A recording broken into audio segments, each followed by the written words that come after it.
Welcome, everybody. If I can ask the folks in the back of the room to grab a seat so we can get started fairly on time, that would be awesome. Thank you.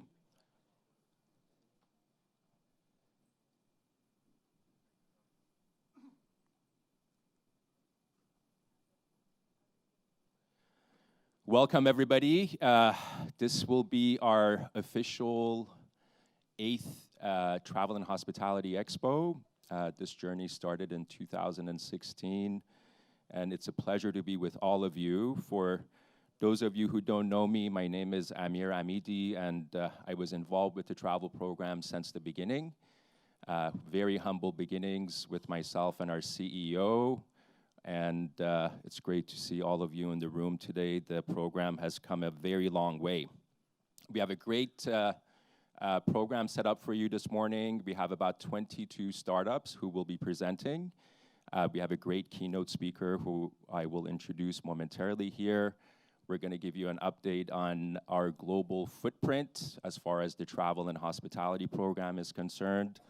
And we're going to hear from a number of our new corporate partners who joined us in the last 6 months. A little bit about really the biggest asset that the program has, our team. We're 13 strong. As mentioned, our CEO who just arrived, Saeed, sitting there, and myself started the travel program, and the team has grown over the past 3 years, as you can see, both in Silicon Valley as well as our satellite offices around the globe. We have 6 offices dedicated to the travel and hospitality program currently, the 2 newest ones being Geneva, that's in collaboration with IATA, and we have a representative from IATA who will give you an update on what we're doing in Geneva, as well as Vienna, which is a travel program that's focused on the European markets. We launched another office in Abu Dhabi in collaboration with Etihad Airlines earlier this year, and we're going into the 2nd year in collaboration with Abu Dhabi and the Abu Dhabi Tourism Board. Overall, we expanded the travel program by 50% as far as the office footprint is concerned. With that, I want to actually welcome one of my colleagues out of Singapore. This program was launched last year for travel and hospitality program, Patricia Nordstrom, who's going to give you a quick overview of what we're up to in Singapore. Patricia, are you around? I think she's ushering people in. Renee and Ben, are you guys around? Maybe we start with Vienna, and then we'll move to Singapore. So Ben actually joined us out of our startup Autobahn program in Stuttgart, Germany, in collaboration with Daimler and Porsche. And he's one of the co-directors that's heading our travel program out of Vienna. With that, I'll give the mic to Ben, and Renee is running to the stage. Good morning. Renee, your turn. Hi, thank you, Ben. And thank you, Amir. So we got our last few attendees. We got them in, a big group. My name's Renee Wagner, and together with Ben Close, we run the Vienna office, which is also our base for Travel and Hospitality Europe, as well as Smart Cities. And our program is actually pretty standard. So we have our typical plug-and-play structure with 2 batches per year.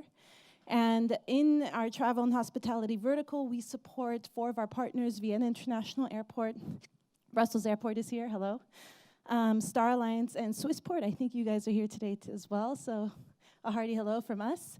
And Ben's going to go a little bit into what we do exactly, also the cross-horizontal axis that you have in Europe, and tell you a little bit about our program. Thanks. So as Renee already mentioned, we do run 2 programs per year, starting in February 2020, with 2 selection days, 2 expo days, and innovation days in between. The main difference to most other programs is arguably that we will host most of these events with our partners at their sites. So we will be on the road a lot, and we have events planned for 2020 in London, in Brussels, in Zurich. We have our first expo day for Batch Zero planned in Sunnyvale. And of course, we also have a few events planned in Vienna, the most livable city in the world. So we're actually based right at the airport city of Vienna International Airport. So if you ever find yourself with a stopover or layover in Vienna, please stop by at our co-working space and join us for coffee. Thanks. Thank you, guys. And as you can tell by the existing corporate partners, some of which were actually corporate partners in Silicon Valley, the travel program in its current shape and form is focused on airport operations as well as airlines, which I think all of us would agree there's a lot of room for collaboration on both fronts there. I think Patricia joined us finally. Why don't you take the stage to talk about Singapore?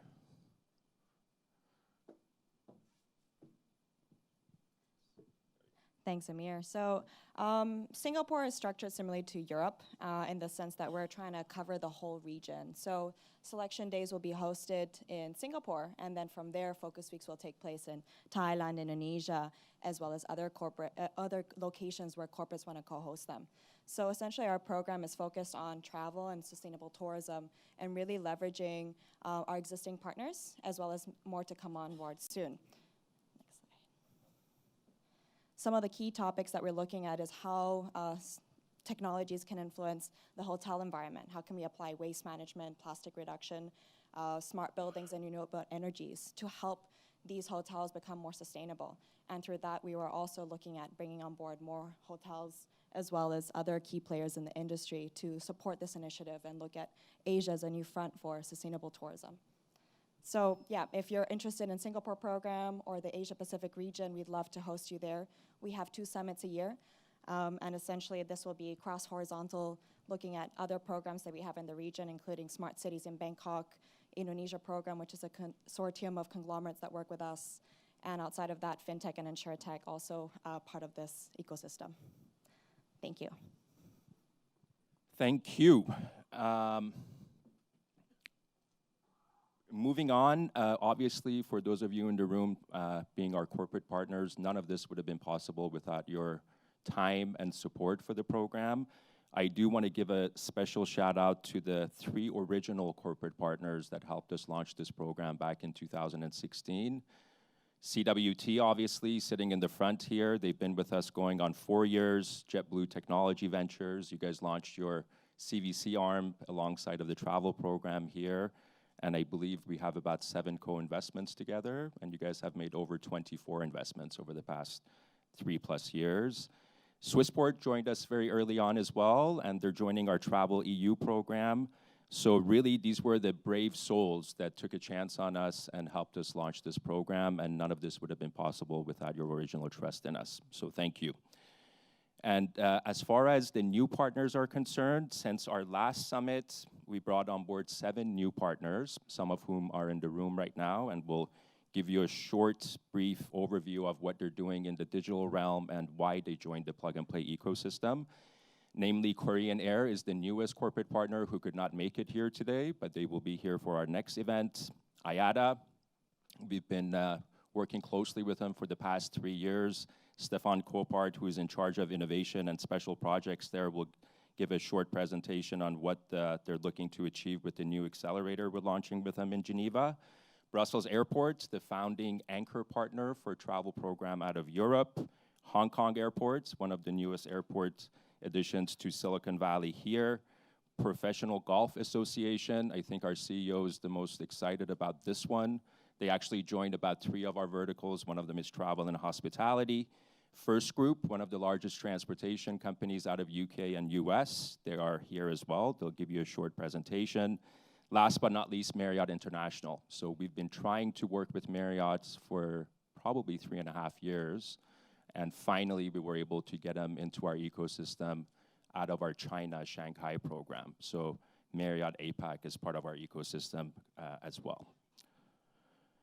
With that, I would love Stefan Kopart to take the stage and give a 2-minute overview of our history together and also talk about why IATA thought launching an accelerator program with the help of Plug and Play could help IATA's digital initiatives and increase the rate of digital adoption across their 290 airlines. Please welcome Stefan Kopart. Thank you, Amir. Good morning, everybody. As Amir said, my name is Stefan Kopart. I'm representing IATA. For those who may not know IATA, we are the International Air Transport Association. We represent 290 airlines. That's representing about 85% of worldwide traffic.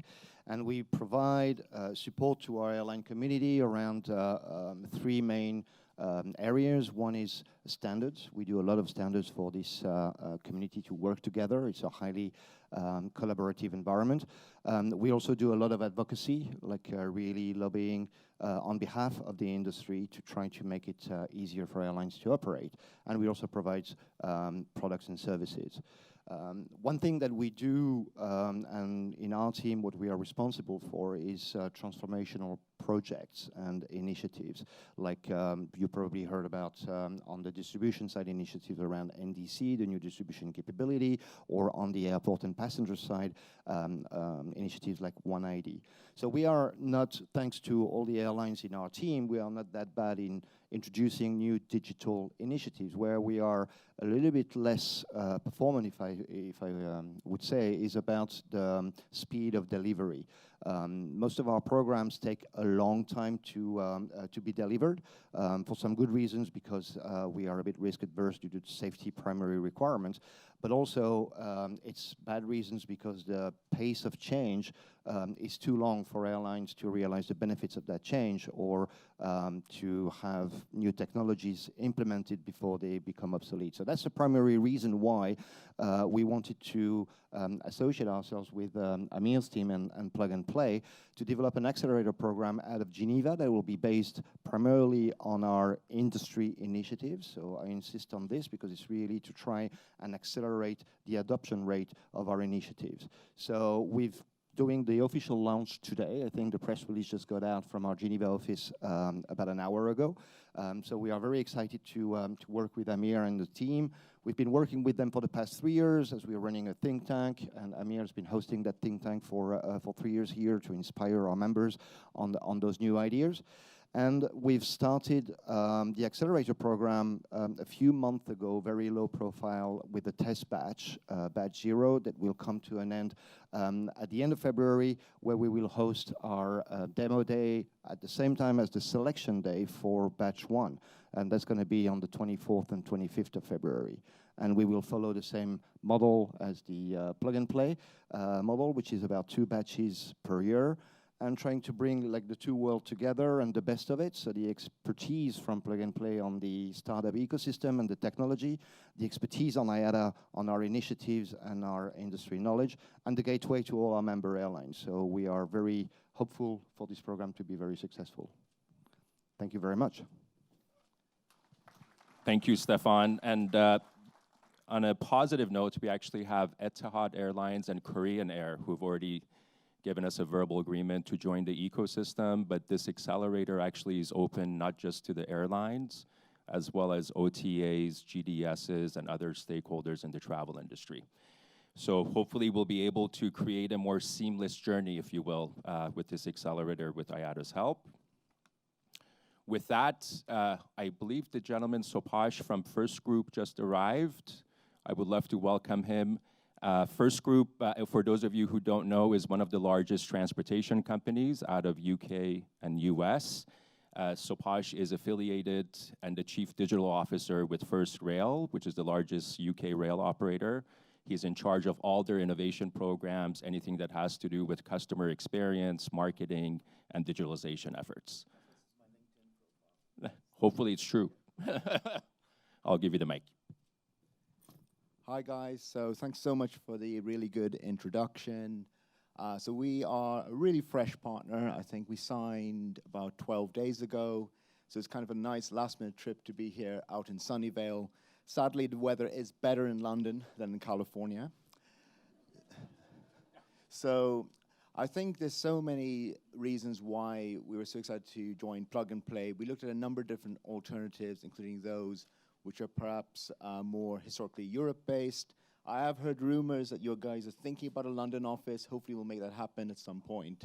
So just to give you a little bit of update on, so what is First Group? So First Group's a $10 billion a year travel and transport company, headquartered in London.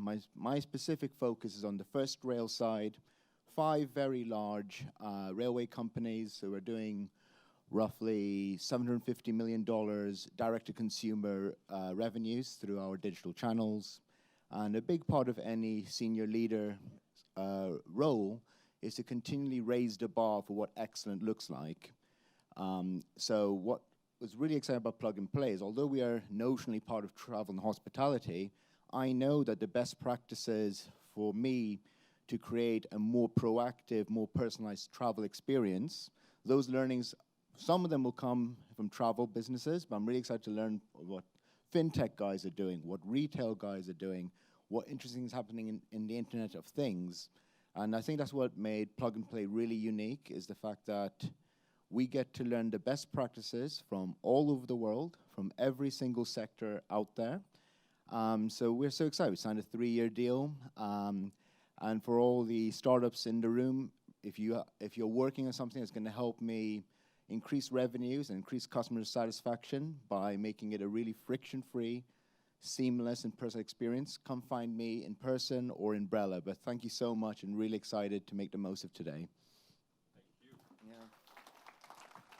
Sorry to disappoint you with the weather, but we'll work on that. But for those of you who don't know, a fun fact about First Group, you know those school yellow buses that take our kids around every morning? First Group actually runs those, so they have a huge, huge responsibility in this country.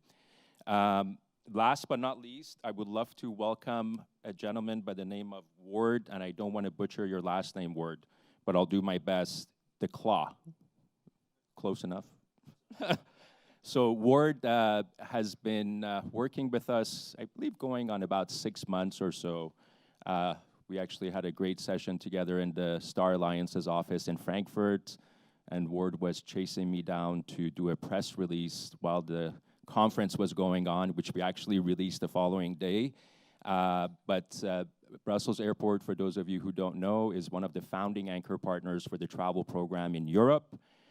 We actually had an innovation day with them at the airport back in September, which was very, very successful. So we hit the ground running. Ward himself, he's been with the airport for 12 years, and prior to that, he was with Brussels Airlines for 7 years. So I'll give the mic to Ward. So, thank you, Amir. So I had 30 seconds, I think, to explain that indeed Brussels Airport, very important hub in the center of Europe, and indeed committed to improve that seamless travel. And I discovered Plug and Play some years ago, and we kept on following what was happening. And indeed, a few months ago, we were able to come to an agreement and enter the program. So we are looking forward to what will happen the coming years, and to make sure that this partnership will help us to reach our goals, and that is to become one of the better airports in the European region based on the innovations that we will discover here. So thank you. Thank you. Just a quick overview of our upcoming events. I would say the most important one for the folks in the room are Selection Day for existing corporate partners. We actually moved it up by a month, so it's taking place on February 19th for Batch 9. And then our Expo for Batch 9 will take place on May 6th. So we're going to be part of Track 1 alongside of brand and retail and supply chain, which we thought is going to be relevant for our corporate partners here. We do have 2 events coming up, one in December, one in January. December, we're hosting an innovation day at Manchester Airport Group in Manchester. For the airports in the room, if you would like to attend that, please talk to Jordan Bray. And then we're also hosting a bigger event with Gatwick Airport. Gatwick recently got acquired by Vinci Group. They own 40 airports around the world. So we're going to have an innovation day with them in Gatwick on January 30th.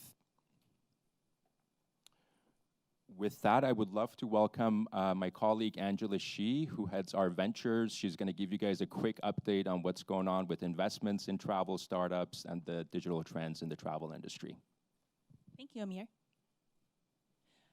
$5.2 billion have flown into the travel space over the last year, as of end of November. And VCs are continuing to be very optimistic about the travel space.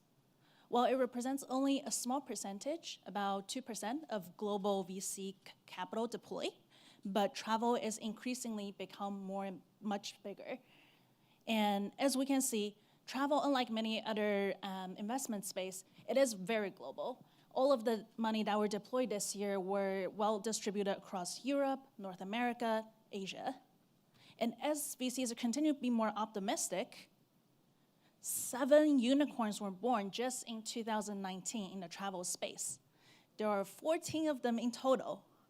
Now, I can spend all day talking about fun facts of unicorns and debate overnight about whether their valuations are just, but the real implication here for all of you here is these names you see on this presentation, they're going to be your real competitors in the future because they have one advantage. Anybody want to guess what that is? Money, exactly, cash. They're sitting on piles of cash by VCs so that they can deploy them for growth, sales, marketing. They don't have to worry about profitability. And they're competing for the same customer wallet that all of you are competing for in the future. So be careful of these companies. There are 3 driving forces that will be the underlying trends that I want to talk about today that will impact the future of travel. 5G connectivity.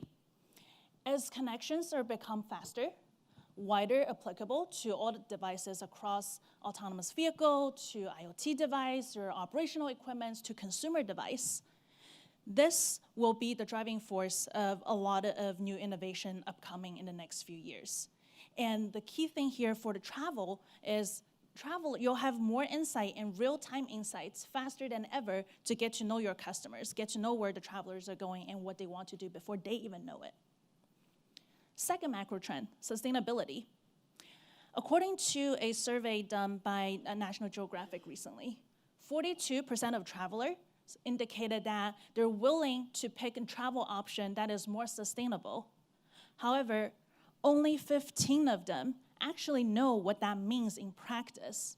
I think for all of us here, it's very important for us as an industry to define what sustainable travel is for the rest of the travelers. The third but not last trend here I want to highlight is urban and air mobility. 60% of the world's population will be living in urban cities by 2030. Today, we're at about 50%. That's a lot more people being in congested areas in the city, and there will be a huge pain point to be tackled by transportation companies as well as travel company industry overall.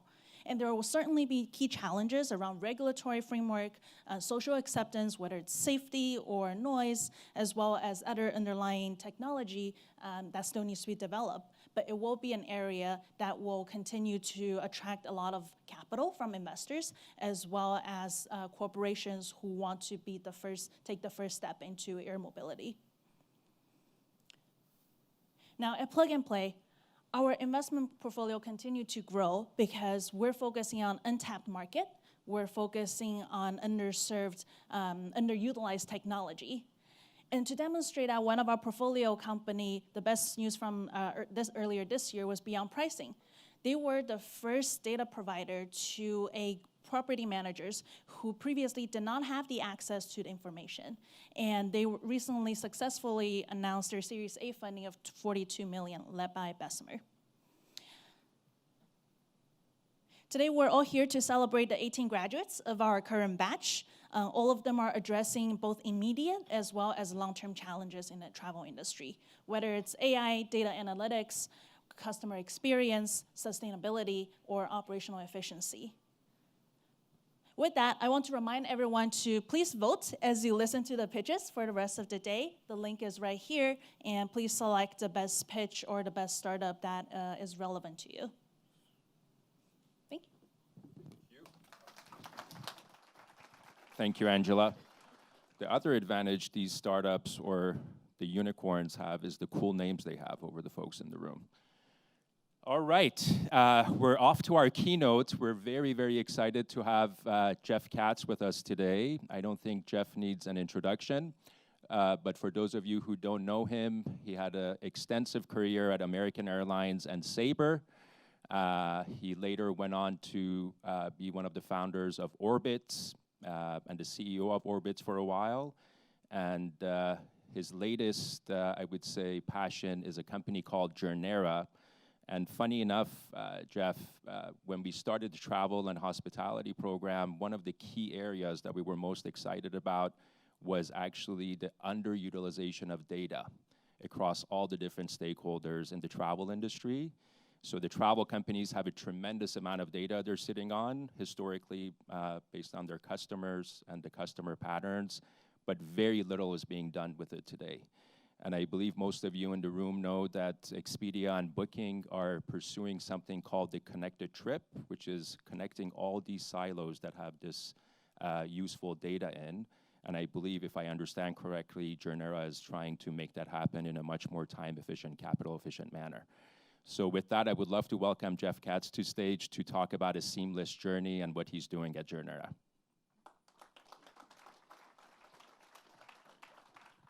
Thank you very much. It's a pleasure to be here. Thank you, Amir, and thank you, Plug and Play, for the opportunity to be here in the heart of Silicon Valley. Some of you know the history of Silicon Valley. It actually did start with silicon, and it started very near here with the application of silicon to build semiconductors, the evolution of transistors. Fairchild Semiconductor begat Intel, begat lots of interesting companies that are very close to here, like Apple. Now, one of our investors, Mark Andreessen, has sort of made everybody aware that software is eating the world and silicon is passé, but we're actually here in the heart of where it all really began. Today, I'm going to talk about what I'm doing, and more importantly, I'm going to talk about why I'm doing it. You're all experts in travel. You're all entrepreneurs, either at new companies or at existing big companies where you're creating innovation, you're creating agility, you're trying to make big entities, institutions go faster, move smarter, create new value for your customers and your stakeholders. So I'm going to, as a part of that and my thoughts, I'm going to talk about some lessons from a startup survivor. I'm going to give you a little career advice because I want to and I can. And then I'm going to talk about an example of all this in play for me personally, which is the quest for seamless travel.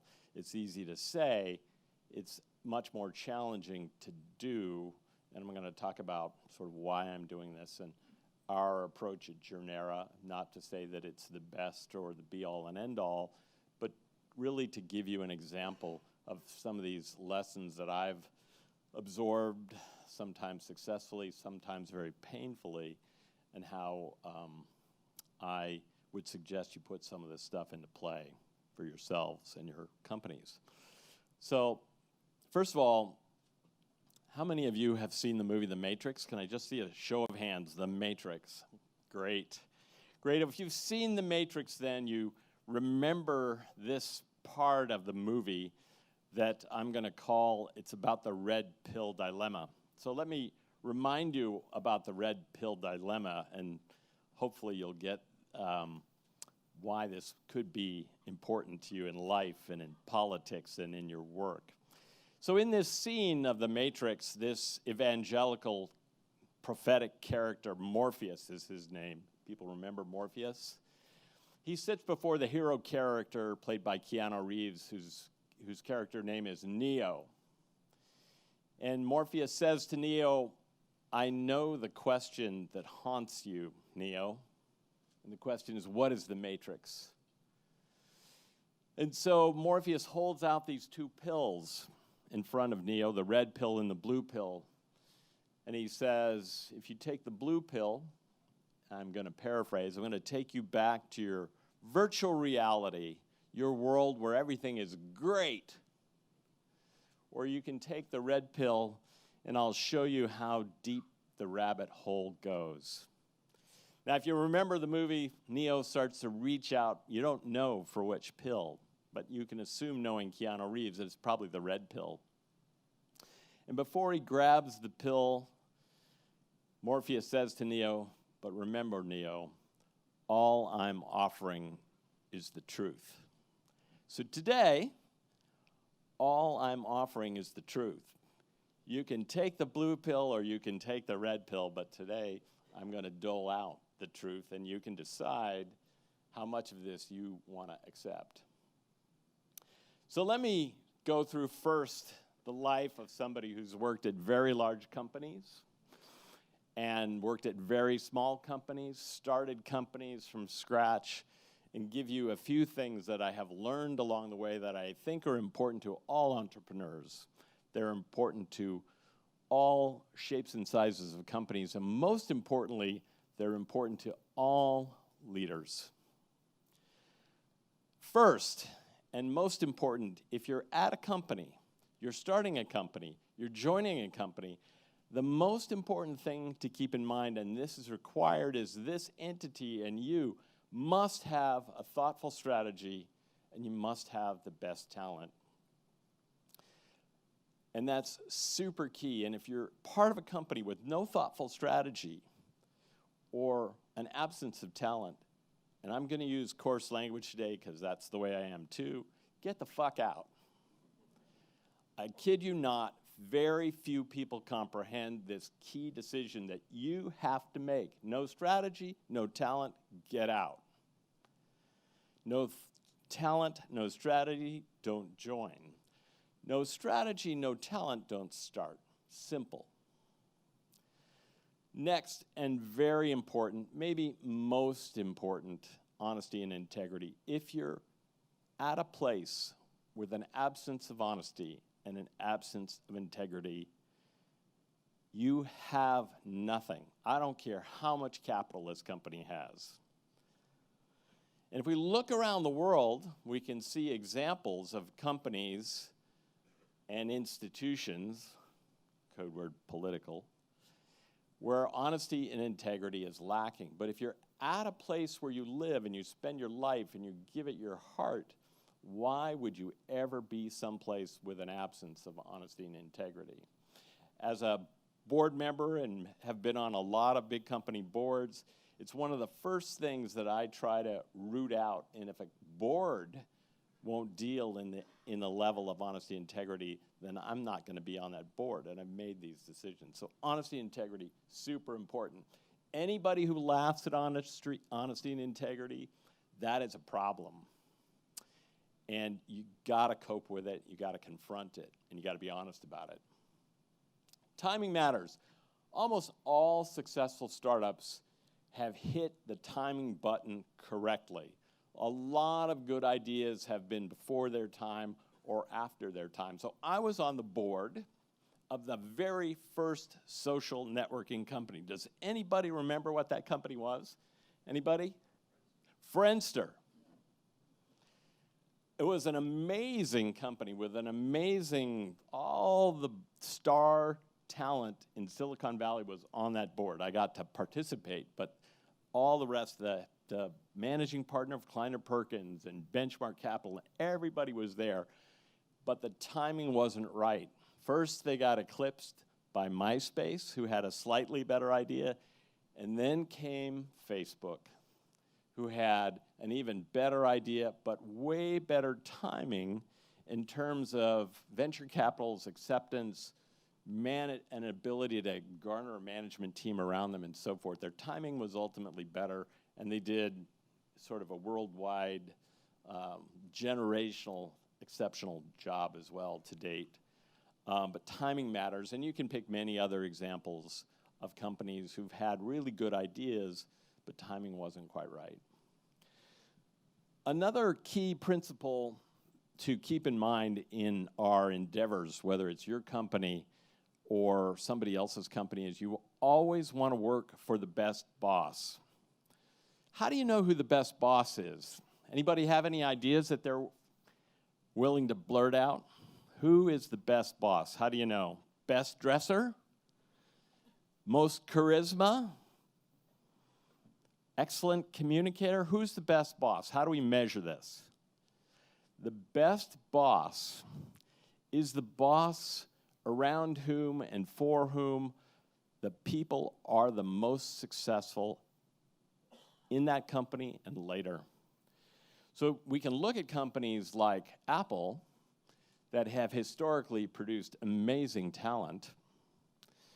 And you can say what you like about a guy like Steve Jobs, who was not a great person per se, but an incredible leader, an incredible talent, and produced incredible success, not just in terms of the company's history, but all the people who emanated out of there. That's one example. But there are many smaller examples and interesting examples, but the best boss is the boss who creates or nurtures the most successful people. They're not always the nicest people. They're not always even the best communicators or the best dressers, but they produce talent. And that's who you want to work for. And by the way, the best boss is not always you. That's a hard lesson to learn.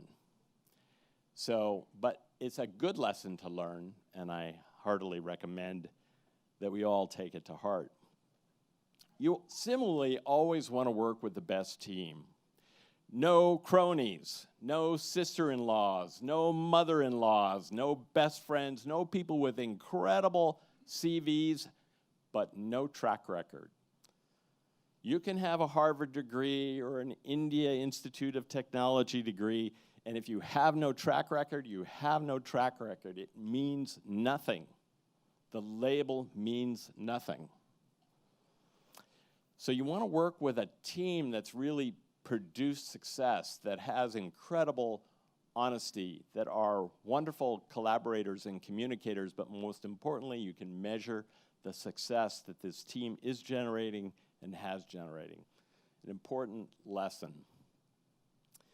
Another thing about startups that I think is important to keep in mind as you look at success and you think about the unicorns of this era, that success at a company, certainly any company that makes a mark, is almost always, not 100% of the time, we can talk about Google's an interesting story, but most of the time successful companies are good at, using an American football metaphor, they're really good at the ground game. They execute little steps forward, and you put together enough little steps, and in American football, you get a first down. And first down is then the next chance. And from that first down, then you execute a few more ground games, a few more actions, and you get a next chance. And ultimately, you get goals. Ultimately, you get victories, and then maybe you get league championships. It's rarely about the passing game, the big plays which leap you forward into the next universe. Most successful companies that you can point out today had lots of little steps before they achieved the recognized success and victories that we see in the marketplace today. The Ubers, the Airbnbs, even the Googles in the early days. Google in the early days got their huge success. Amir was there in the early days. They got their huge success by being in the search toolbar of Yahoo and AOL, two companies that don't even exist today. But the ground game is super important. So you gotta be willing in your startup, in your entrepreneurship, you have to be willing to grind it out and play the ground game. And if you're not willing to grind it out, you're unlikely to reach the success and the satisfaction that you so aspire to. And finally, I want to say that entrepreneurship and startups is not for everybody. And when people come to me with startup ideas, they come to me for capital. Sometimes I tell them, have you thought about running a car wash? Why? Because a car wash is not a new idea, but it's a really great business. It generates cash flows, it's got some issue, labor, environmentals, but it's a almost surefire bet in a car culture that it's a successful business. So these are a few lessons that I've learned. Startups aren't for everybody, being one of them. Leadership, I want to talk a minute about leadership because it is the most important quality in entrepreneurship. It is the most important quality in your work endeavors. It's actually the most important quality in any organization that you're affiliated with. And these are hard attributes to find in corporate life. First of all, most great leaders are excellent listeners. This is a really hard quality, and not enough people pay attention to it.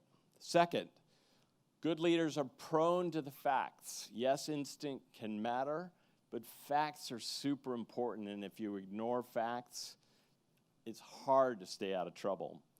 Integrity for leaders, I've talked about integrity just prior to this, but integrity for leaders is a calling.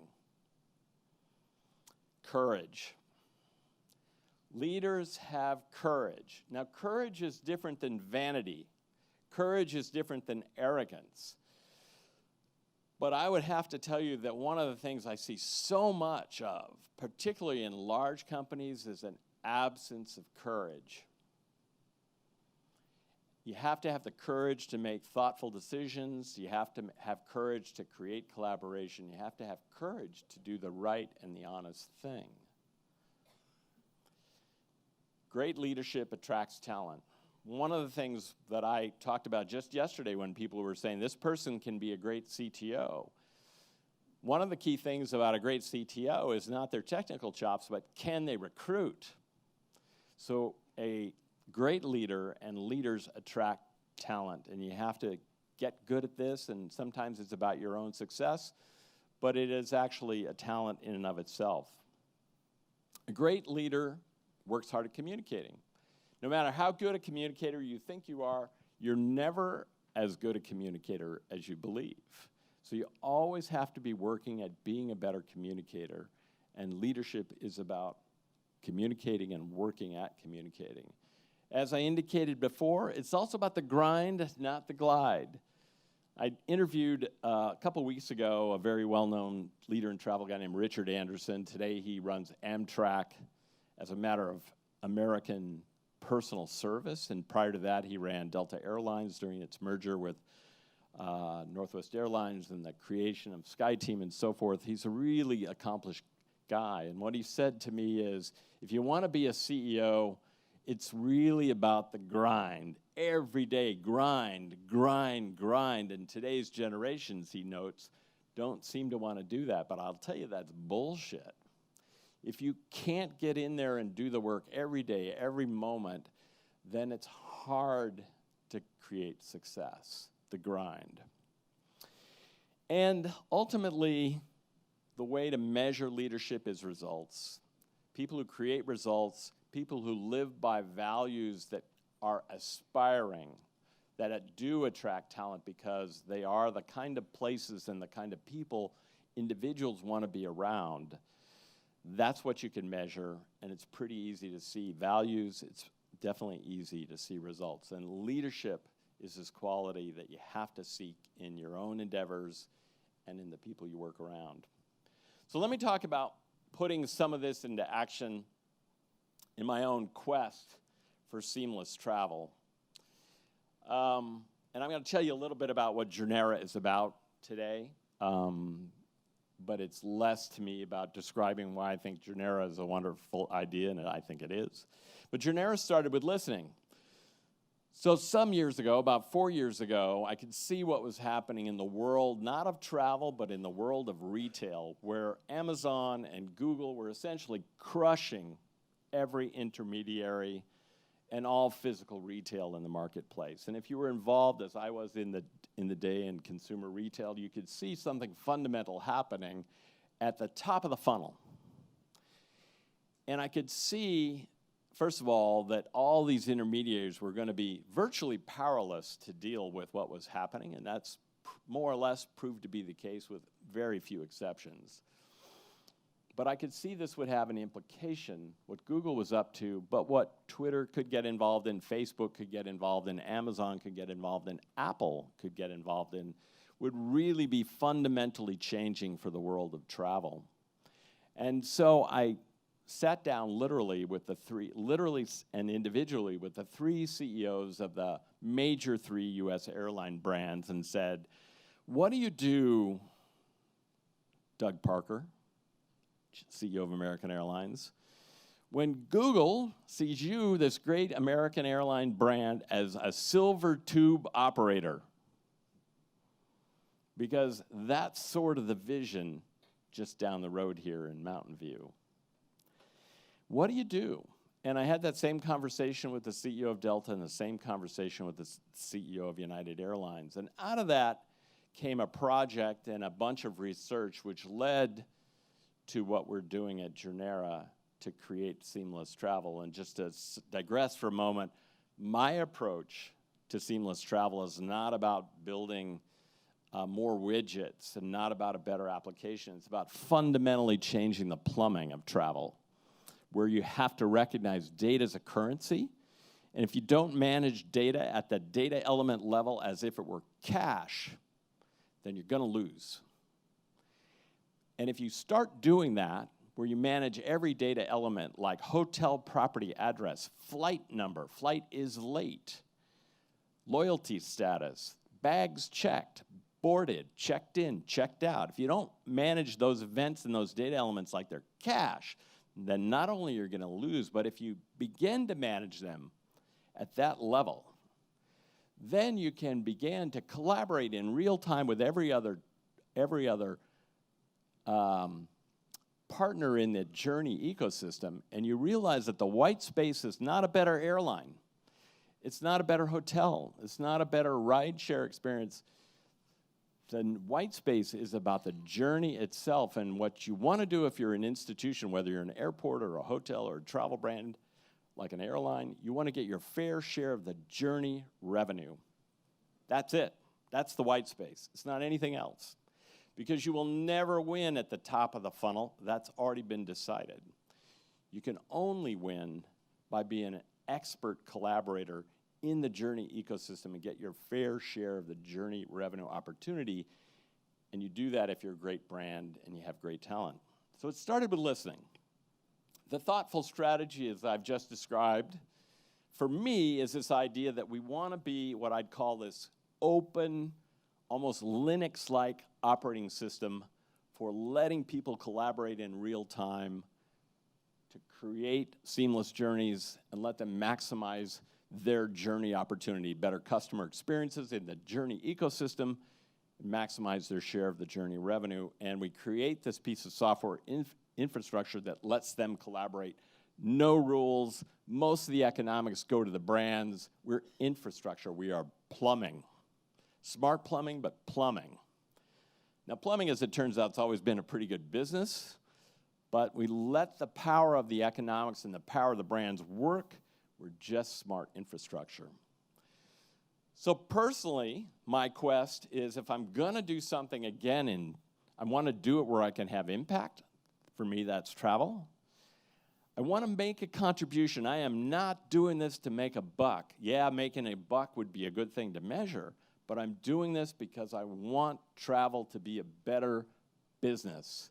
We all travel. Our kids travel, grandchildren travel, friends travel, parents travel. We want it to be better, and today it is not that great. It is not that great. So I'm doing this because I want travel to be better, and I think we can do it. And so I start out, I raise some money.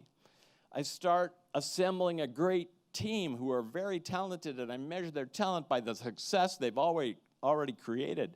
I partner with a bunch of companies like Marriott and American and United and Hyatt Hotels and Hilton and so forth. And I partner with a bunch of investors like Andreessen Horowitz and others, Pritzker Group, Boston Consulting Group. These are partners who know how to make stuff happen. And then we build a platform, this patented Journera real-time secure data exchange platform that we built to show the marketplace that it can be done. And then we go to work trying to demonstrate value and value creation. So here's a couple of seamless travel examples. I'm going to give you one that's simple and one that's a little more complicated, but our consumer is Anna. She's flying from San Francisco to Miami on an overnight flight. This is what I call the handoff problem. We run into this every time we travel. So she flies to Miami, and her hotel, because the trip is now connected, not through the app, just through the smart software infrastructure. She doesn't have to do anything. The infrastructure knows to connect her airline trip and her hotel trip. So with this simple knowledge, the hotel can prepare her room for an early check-in. The hotel knows when she's landing, can automatically check her in rather than sending an email 48 hours in advance saying, hey, you want to check in? If you happen to come, I know you got a reservation, check in 48 hours early. What's that about? But you can check her in when they get the landing signal. And the landing signal, not the 48 hours before your reservation, actually triggers the issuance of the mobile key, and the key goes right into the wallet. It can go into the hotel's wallet, the hotel app, can go into the airline app, can go into the mobile phone app, mobile phone wallet. Imagine that I swipe left, I got an electronic boarding card for the flight, I swipe left, I got a room key, I swipe again, I got my rideshare credentials, and so on and so on and so on, all without the user needing to do anything because the journey's connected. And the infrastructure is what recognizes the journey, not some overarching OTA. Here's another example where Anna typically uses her favorite rideshare company on trips. And so what happens is the rideshare company now automatically knows when you're there, how many bags, what gate, approximate time to curb, and so forth, because that information is subscribed to by the rideshare company. And they have both the hotel destination and the airline information, and then can present to Anna all the details pre-filled, queued up, so when Anna gets to the curb, the car is there, and off she goes to the hotel seamlessly. Now, there's millions of examples like this, but this is the quest for seamless journey as it's beginning to come to market using Journera smart software infrastructure. And again, the power here is in the journey, is in the brands deciding what benefits they want to bring to the journey as part of creating seamless travel. So, in conclusion, let me just say dreams are good. You got to follow them, however, at your own peril. Startups are not for everybody. Entrepreneurship is not for everybody. Not every endeavor can be successful. Leadership is the essential element in yourself, but also in any company that you're a part of. Travel, I would say, presents a really incredible and inviting universe for startups and for growth, which is why I think it's fantastic that Plug and Play is so heavily invested with you in this endeavor. And I encourage you all, whatever it may be, to follow your own seamless journey. Thanks very much for the opportunity to be with you today.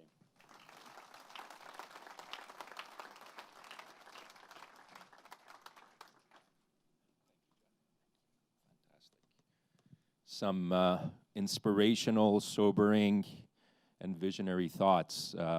It's always good to listen to practical advice instead of moonshoots. So thank you so much, Jeff.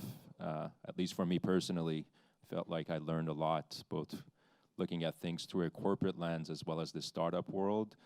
And it's so refreshing to see somebody like yourself tackling such a big, big opportunity. So I hope you're successful, and I hope we get a chance to invest in your next round.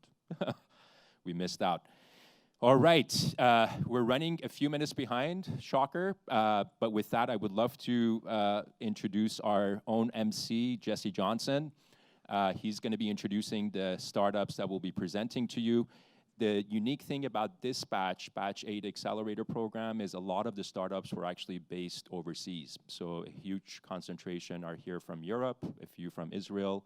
So they've flown a long way to be with you today. I would really, really appreciate you giving them your full attention. I believe we have about 10 startups presenting, maybe 11 before the first break. And then we'll have a quick break and continue with the rest. So with that, I'll pass it on to Jesse Johnson. Thank you. Thank you very much, Amir, for the warm introduction. Once again, welcome to the 8th batch of Travel and Hospitality. I'm very thankful for each and every one of you making it out to join us today. It's a privilege to be back on the stage as your MC. Some of you may remember me from Selection Day, but if not, I am relatively new to the travel practice here at Plug and Play. I sit on the corporate side, but without further ado, I know we're running a little bit behind. I just want to remind you of the format for today's pitches. Each startup you will see will have 3 minutes to present. There will be no time for Q&A after, although that they will have. We will have demo tables with each and every one of them upstairs after the session. So with that being said, I would like to welcome John from Quid.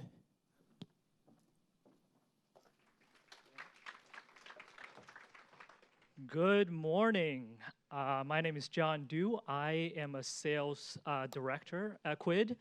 And I just want to say I'm personally excited to be here today with all of you, with this crowd, because earlier this year, my wife and I went on a round-the-world trip for 3 months, and we are very loyal customers to many of the companies represented here. A little more about Quid. So we are in the big data space. More specifically, we focus on the world's written content because we believe that there is a lot of intelligence out there written about something somewhere, and there's just a lot of insights waiting to be unlocked, and there are 2 problems to unlock and generate those insights. One of which is access to the appropriate data, and the second is analytics on top of that data once you do get access. And we at Quid, we try to solve both of those problems. So how do we do that? We have an army of engineers and data scientists that's constantly refining our algorithm to be able to digest text and digest language. We're always looking to refine our algorithm to find context in the text. And not only do we focus on text, we can also pull in a lot of quantitative and other metadata associated with text, and we are a very visual platform, and I'll show you what it looks like in just a second. And the way that we kind of address the first problem in terms of access to information is by providing our clients with a lot of kind of off-the-shelf premium data sets that's valuable to many of you. One of which is the news and blogs, and we get this from our data provider, LexisNexis, and we actually have the world's largest living database of news, according to our partner, who's also an investor. We also give our clients access to companies' database, and what we're doing here is we're reading a lot of the company descriptions, the technical descriptions, so we're always focused on text first. And we also have give our clients access to patents database. So think about anything that's kind of technology forward, cutting edge of the travel industry. You can find some patents there.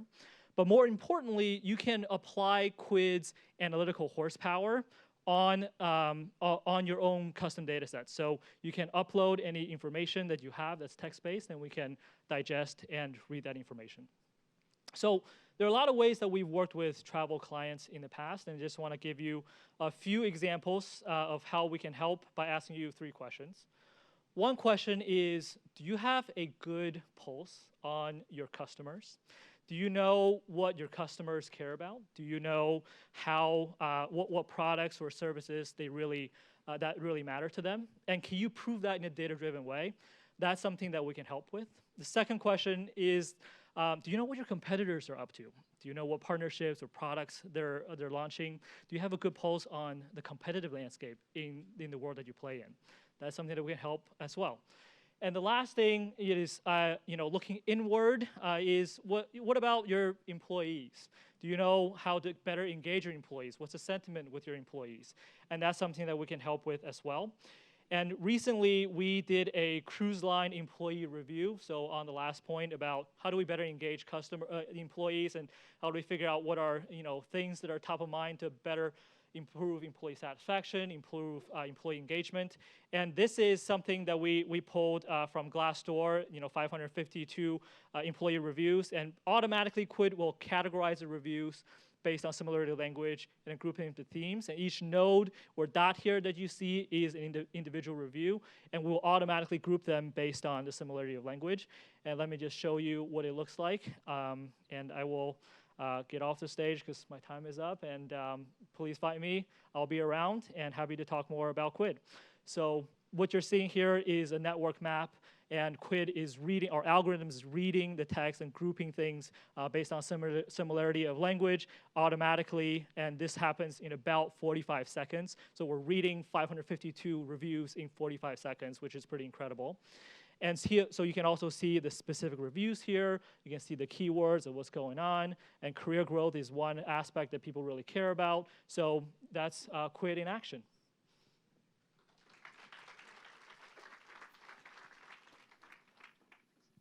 Thank you very much, John.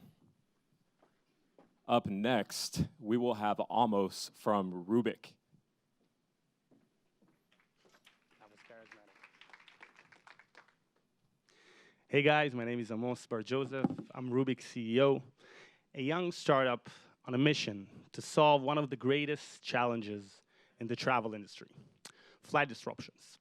But first, let's look at the problem. The average Tier 1 airline loses between $100 million to $250 million due to manual and fragmented disruption recovery process. From flight rebookings to hotel accommodation in case of an overnight delay, to ordering transportation, and eventually delivering the compensation to the passenger. But that is all a thing of the past. I would like to introduce Hercules, the platform which enables your passengers to self-manage flight disruptions using AI-based communication, and to significantly improve your brand loyalty, reduce rebooking fees and manpower costs, and accelerate response times. Now, how does the magic happen? In 3 simple steps. First, we reserve an alternative ticket to each disrupted passenger using our rebooking optimization engine. Second, passengers can either accept their reserved ticket or choose a different option through our AI assistant. And finally, staff can control and follow up distressed passengers throughout the disruption using our control panel. Now, our passenger-facing side of the product is a hybrid AI assistant, which enables your passengers to self-manage the disruption, preventing from long lines to accumulate. With no app to download, everything is web-based, while creating a frictionless process, both for the passenger and the airline. On our airline-facing side of the product, we have a control panel and a dashboard, allowing the airline to centralize the entire recovery process under one software, and to streamline the whole solution so the airline can focus on the passengers who need them the most.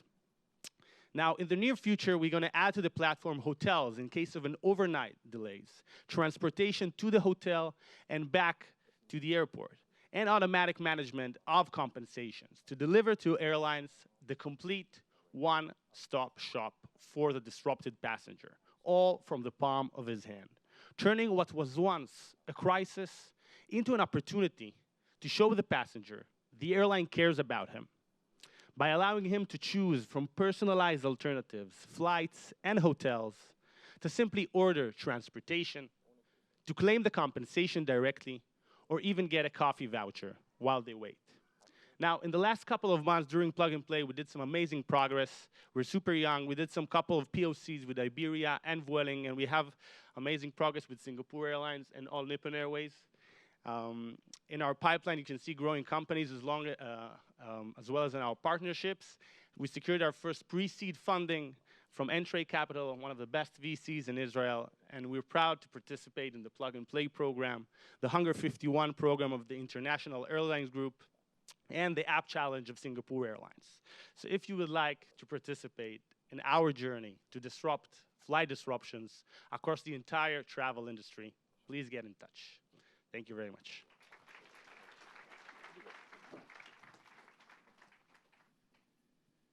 Thank you, Amos. And up next, we have up here from Megacore.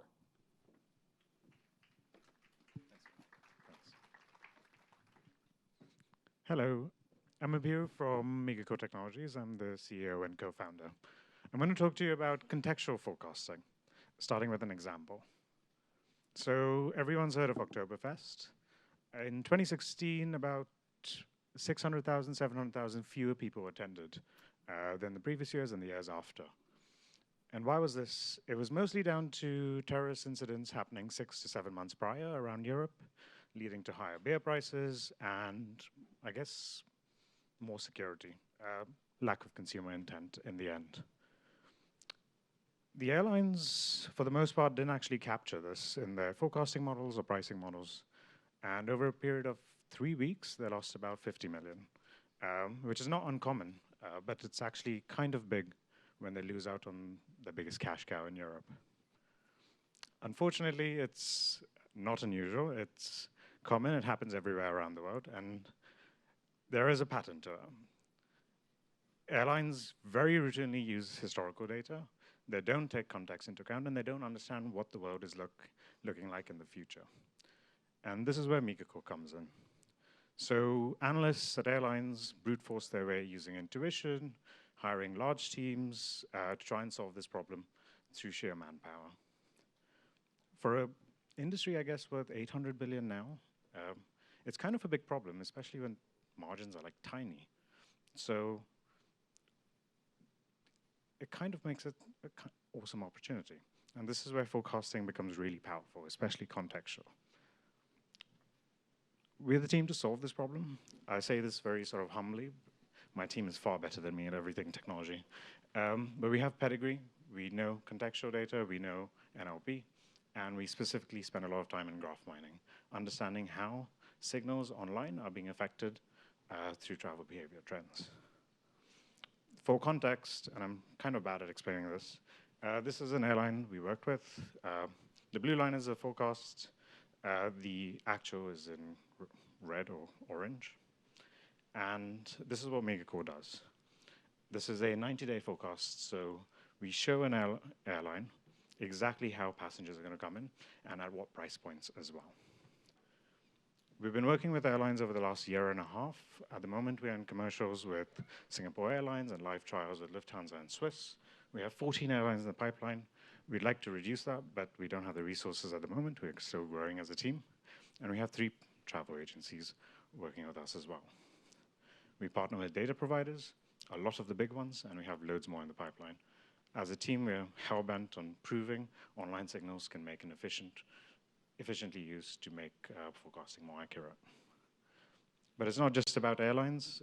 We work across the travel sector, in advertising, price optimization, and more recently, in keyword targeting, specifically picking up what's driving consumer intent and how this can be used to get more consumers in at lower price points. What we are after is working with companies that understand the value of forecasting, and secondly, engaging with investors in our run-up to Series A in Q2 next year. If you want to get in touch with me, you can find me on that email or upstairs. Thanks.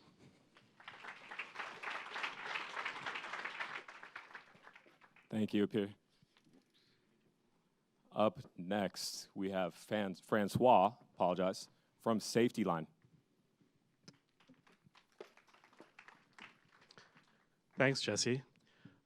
Flight shaming is becoming a big thing in Europe, and it might just come to the US as well. Younger generations are pressuring airlines to reduce their emissions. So there are carbon offset programs. Those are great, but it's only actual savings, actual fuel reduction that will allow you to also have dollar savings. So take an example, climb. All aircraft are climbing at 250 knots up to 10,000 feet, regardless of individual aircraft performance, aircraft weight, winds and temperatures. All of these matter, so this is not optimal. Actually, the regulation says it's max 250 knots up to 10,000 feet. You can actually fly at lower horizontal speeds, which at the same thrust means that you could climb sooner where you'll be spending less fuel. So that's great, but which speeds should the pilots actually follow? Well, it's complicated. So what we've done is with OptiClimb, we use machine learning performance models for each individual tail, together with a 4D weather forecast. That allows us to predict fuel in different scenarios with different speeds, and then recommend customized climb speeds for each flight to the pilots. That will actually save airlines $1 million per year for every 20 aircraft. So if your airline has 100 aircraft, that's $5 million you could save just with OptiClimb. So we actually optimize the whole flight, all flight phases, including climb. And one other example is OptiDirect, our shortcut solution, where we'll recommend shortcuts based on historical tracks flown. And that integrates with the EOS weather application, which is becoming very popular with pilots. That's the weather application distributed by CETA on Air. I'll just show you here an example. The pilots will open the weather application in EOS. They'll upload their flight, so they see the actual weather on their flight. And they also have these little logos, the little green leaf, that's the OptiFlight logo. See what are the fuel saving opportunities during the flight, starting with climb right here, customized climb speeds, and then some direct opportunities, shortcut opportunities for that flight based on historical tracks flown, giving the pilot an indication of how much fuel and how much time he can save with each of these shortcuts. So you see one shortcut here showing 71 kilograms saved, 2 minutes time saved as well. And that shortcut has been flown in the past more than 67 times. So the pilot knows that when he requests it from ATC, he may just have a chance of getting it again. So let's look at the plug-and-play partner airlines and where they stand today with regards to OptiFlight. Well, I'm pleased to announce that since we've started the program, 2 customers have joined. That's AirAsia and TUI Group. That's 9 airlines at AirAsia in Asia, 5 airlines with TUI, 14 airlines joining. That's $19.6 million saved per year. Trials, American Airlines, Singapore Airlines, and Etihad, that could add another $59.1 million of savings per year. And then there's potential with the other airlines, some of which are in the room, for another $124 million per year. Globally, we could save $1.1 billion per year and also 5.6 million tons of CO2. So let's go green. Look for the guy with the green shirt, and let's do it now. Thank you.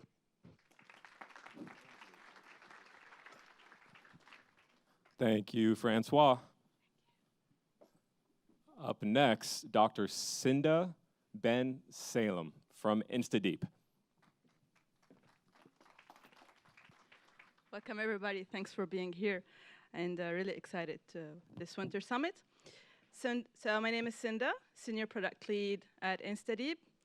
InstaDeep is founded in 2014, and we develop customized AI solutions for corporate customers, and based on GPU-accelerated deep learning and reinforcement learning techniques. And to deliver the best of AI, we believe that it takes a team. So amongst our 80 employees, half of them are working on our innovative and in-house research. But we don't, unlike research labs, we don't stop there, but we do all the way through, and we develop end-to-end products thanks to our engineering team and using seamless visualization techniques. In terms of partnerships, we are preferred delivery partner with NVIDIA, part of AI Builders, Intel AI Builders. We do research in collaboration with Google DeepMind, and we have our publication and most selective and leading conferences such as NeurIPS and AAAI. But now let's say how you can take benefit of our cutting-edge AI research. So if we look to the airline sector, we have a couple of complex problems. So let's say network planning. Let's look to gate optimization, ULD packing, rebooking our customers. All these are very complex and combinatorial problems where we have to use optimization solvers, we have to use search algorithms, heuristics, and also keep in mind that we need to find this acceptable trade-off between the optimality of the solution or the quality of the solution and the scalability. However, one common flow across these techniques are the inability to leverage past instances, and therefore, it's difficult to generalize to any new or unseen situation. And here is the area of expertise of InstaDeep, is how we can help you build your tailored platform where you can combine these classic techniques with the latest AI breakthroughs. We add deep learning, we combine it with reinforcement learning, and we allow an incredible running performance through high-performance computing. And combining these classic methods with reinforcement learning is a totally new mindset, and InstaDeep is here to help you open new horizons for solving complex and combinatorial problems. As an example, our ongoing project with Deutsche Bahn, so it's the world's largest railway company, where we develop an AI prototyping to digitize railway operations. And as you see, we use operation research technique combined to deep reinforcement learning for a very large network. So if you have such challenges and you would like to try to optimize better and reach a better performance, please come and get touch with us. Thank you, Cinda. Thank you. Up next to the stage, we will have Lou from iFi.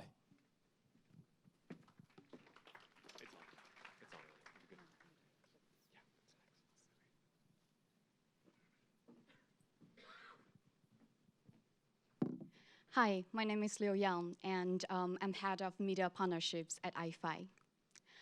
I wonder how many of you have ever been trapped in the airport late night, thirsty and hungry, and realize all the stores are already closed? And how many of you ever want to get some snacks to go on the flight, but actually stop by the huge line? I'm glad to share with you that's becoming the history, with iFi automating the world's stores.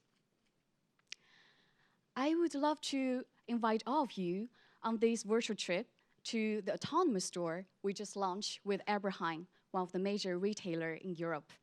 We actually launched the store right in the Schiphol airport in Amsterdam. What is special about this store? We staan hier in Zaandam. Albert Heijn test hier een volledig digitale Albert Heijn to go. iFi bring in the smart cameras and deploy our autonomous store platform to enable the checkout-free experience for all the travelers. You can simply enter with your credit card or debit card, and you simply shop, get whatever you want, and you leave the store. There's no line, no hassle, and of course, the store is always open for you, 24/7. Such experience is enabled by iFi and iFi's autonomous store platform. But it's not just about the checkout-free experience, but it's more about using artificial intelligence where people need it the most. We're also automating stores for train stations together with Valor in Switzerland. And for those traveling on wheels, I'm glad to share, we're also deploying autonomous stores for gas stations. iFi is trusted for our technology, but we're chosen for our care. We care about each traveler. We care about your time. We care to make things available wherever you travel and whenever you travel. iFi, automating the world stores. Thank you.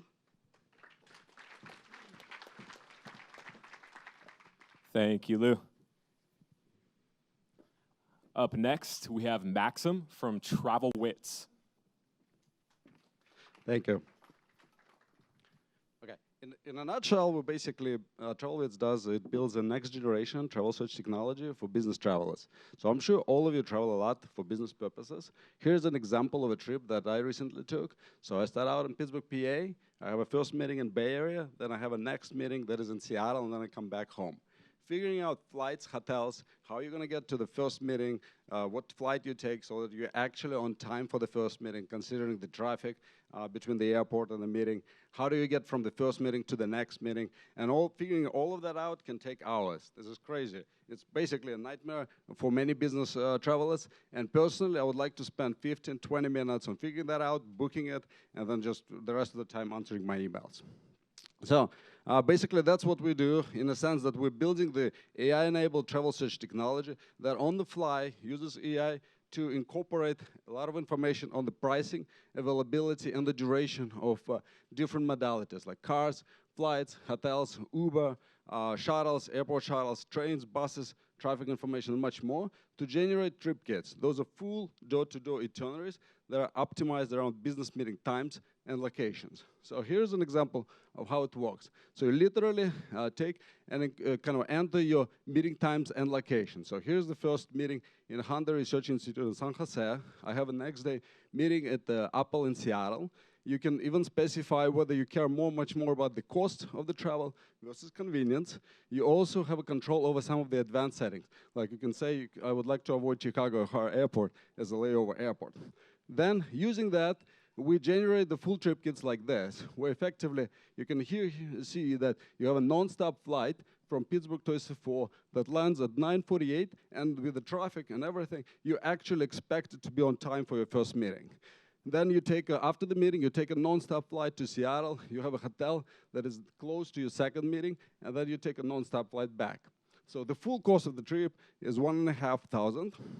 Now, if you are one of the users that selected the cost as a preference, then we find you a less convenient trip like this one, which has a one stop. But then on the other hand, it costs half of that price. So it's up to you kind of to do the trade-offs.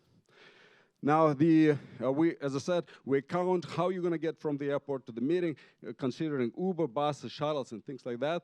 Similarly, how you're going to get from the hotel to the meeting, comparing Uber versus walking versus taxi. And then we also use our technology to find additional ways how you can save money on the travel. So for example, you can take a flight the day earlier, and with the hotel and everything, it saves you $70. That saving gets split between a company and a user, so the user effectively is interested in doing that. And those are actually Travelwitz dollars that he or she can use to book vacations on our site. Now, competition-wise, it's all about the technology. So we kind of build this proprietary AI technology that allows us to do this optimization about door-to-door experience. We also position ourselves as a partner to TMCs as opposed to a replacement, fully digital replacement to them. So with that, I actually want to point out that we just signed a partnership with a TMC just a week ago. We're also closing our seed round, bringing the total funding to over $2 million. So if you're interested, I would be more than happy to talk to you later or talk to my co-founder, Arman, upstairs. Thank you. Thank you, Maxim. Up next, we will have Konstantin from Dronamics.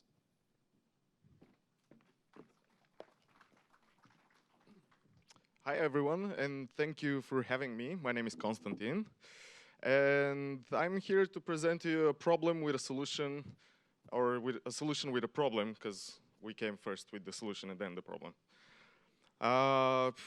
As some of you might know, 1 in 10 purchases right now are made online, and the big retail giants are foretelling the close future will be 1 in 5 deliveries or purchases will be online. And the current standard is 2-day shipping, and they're trying to do it in same-day shipping. Okay, that's all wonderful, but how do we do that when warehouse or real estate prices are skyrocketing, the infrastructure is getting more congested, and well, yeah, everything is getting tighter and tighter and more expensive? Is there a solution that we can actually do the cargo? We can transport cargo at the price of road with the speed of air. Well, actually there is, and it's actually a 3-part solution. It involves, well, building our own aircraft,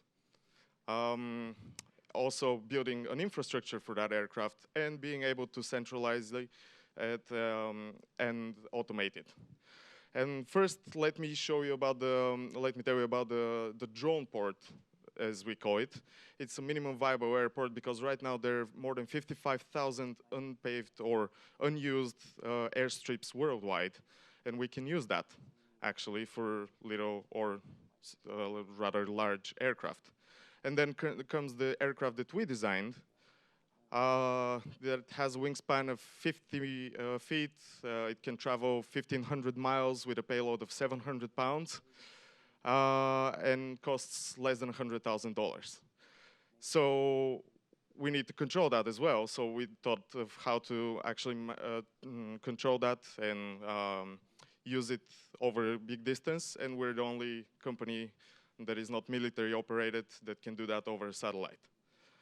And this way we can actually do a same-day delivery. And here's just an example of what we can do in continental US for just $5. We can cover all these states, or this section of pretty much all of Europe, or Asia with the same aircraft. And also, how are we going to do that? We're just going to do joint ventures in the given countries with local airlines or cargo distributors. And the model is actually to become the supplier and the cargo deliverer, not just the aircraft manufacturer. And right now, in 2020, we have coming up a commercial trial with EasyJet and top 3 airlines in Africa and China. And who are we again? Well, in the beginning, we were 2 brothers, me and my brother. Now we have a couple of world-leading experts, Facebook's drone program head, former CEO of Etihad and DHL. So in short, we are Dronamics. Thank you.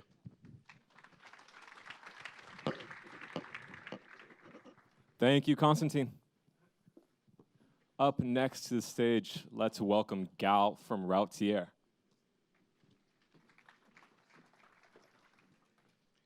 Hello, everyone. My name is Gal Bareket, and I'm the CEO and founder of Routier, and allow me to take you the journey for the ultimate guest experience platform.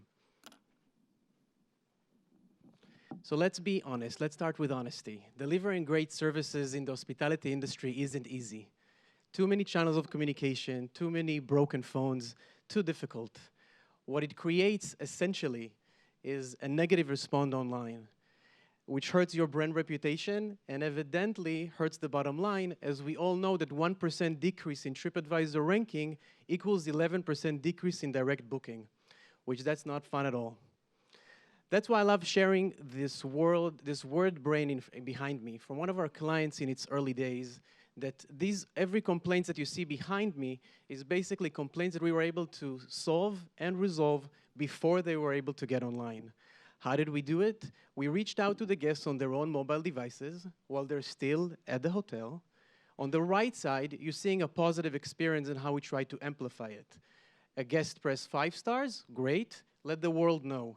If a guest press less than 5 stars, that's an opportunity to now provide the operational team with a way to rectify the issue before it becomes a problem. That provides the hotels from a multi-property level, from a brand level, or from a property level, an overview to understand their guest pulse and what exactly is happening on site. But what makes us unique is that we can approach the guest on every channel of communication, wherever they are, whenever they are. We understand and analyze their text. We learned what exactly they write, and we automatically create a work order out of it.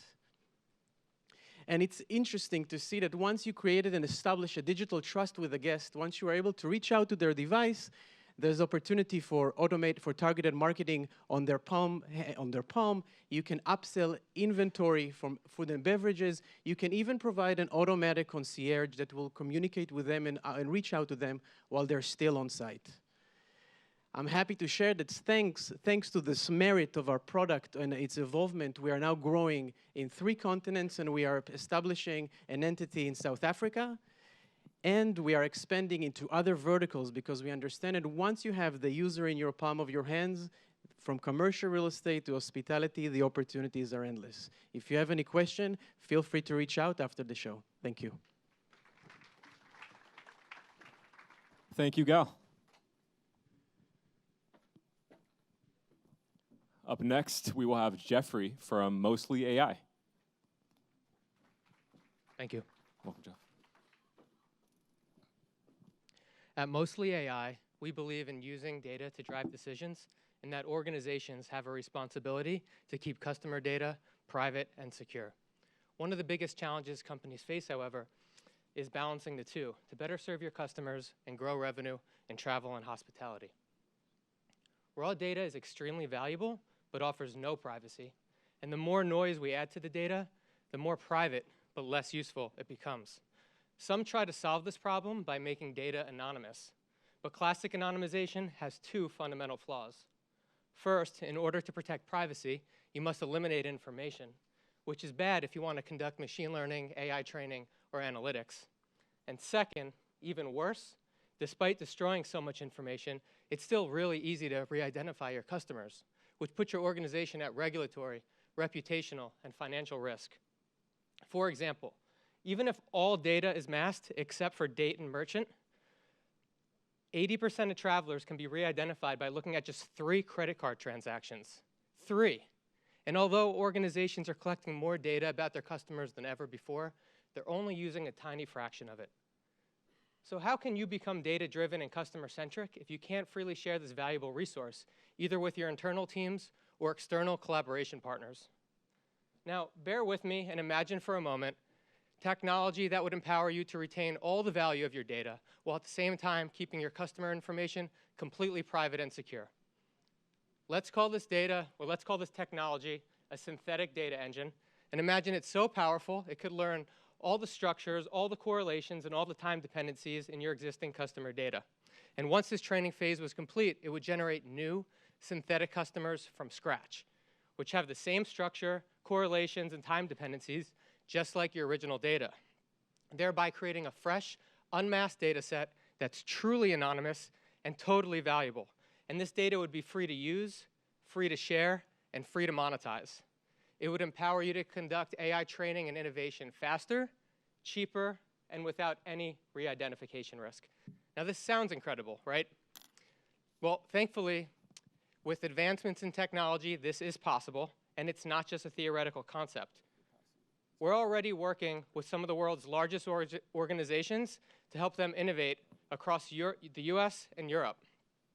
They're using synthetic data for use cases like advanced analytics, startup collaborations, POCs, and product development.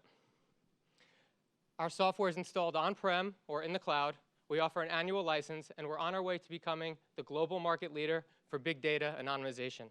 In fact, we just won the FinTech Startup Challenge at Money 2020, and CB Insights considers us the future of data security. But what makes all this possible is our amazing team, which has world-class expertise in consumer behavior modeling, deep learning, and big data. I'm Jeff from Mostly AI, and if you love using data to drive decisions and want to see how synthetic data can help your organization, let's kick off a POC, and we'll show you how. Thank you. Thank you, Jeff. Great presentation. Last pitch we have before break. Please welcome John from Fion Technologies.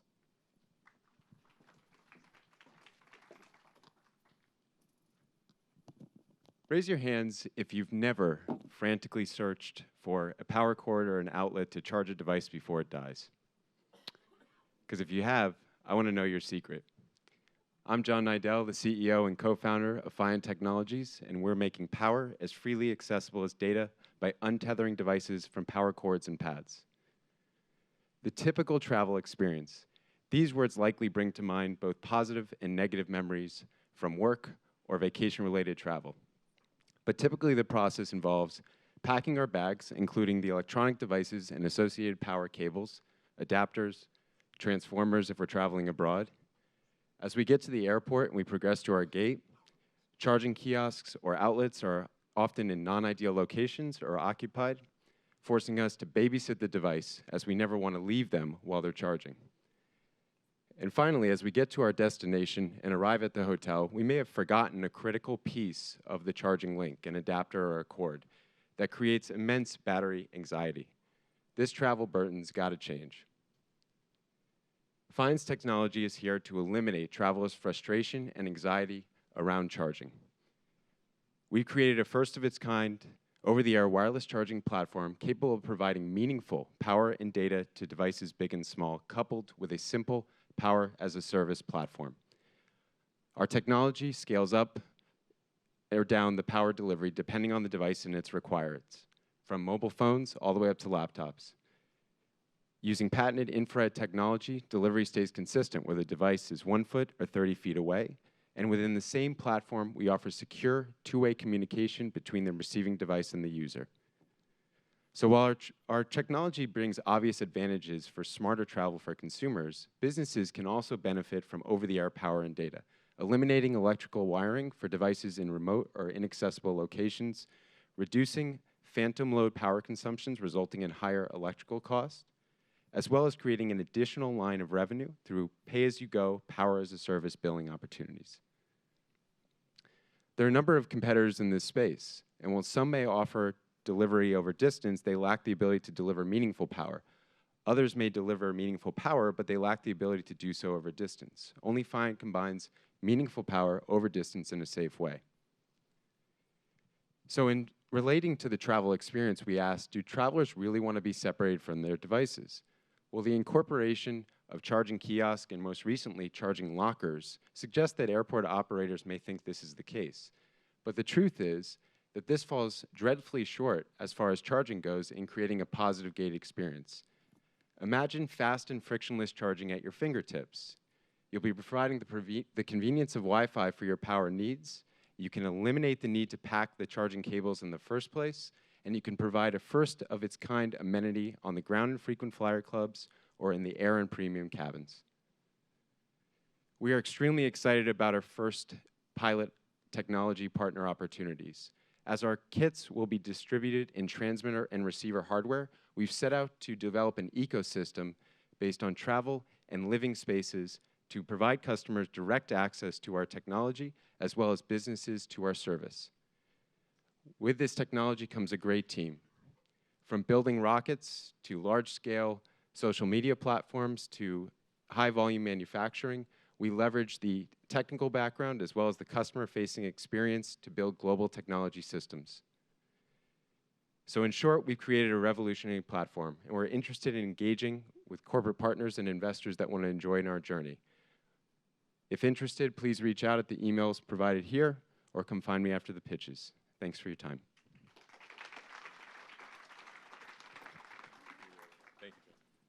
Thank you, John. All right, everyone. I understand we're running a little bit behind schedule, but we will be taking a 10-minute break. So I believe it is around 10:45 right now, 10:46.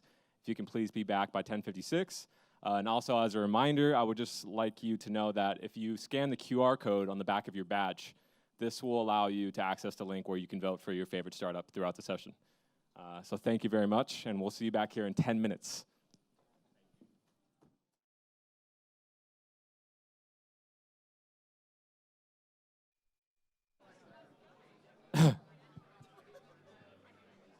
Please find your seats. We will have a very long lunch session for you guys to network after.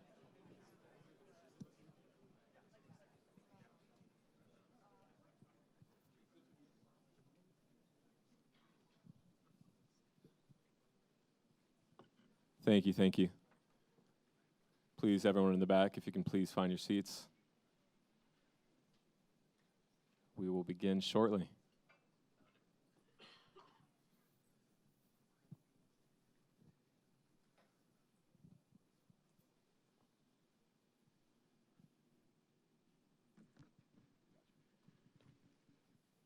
Okay.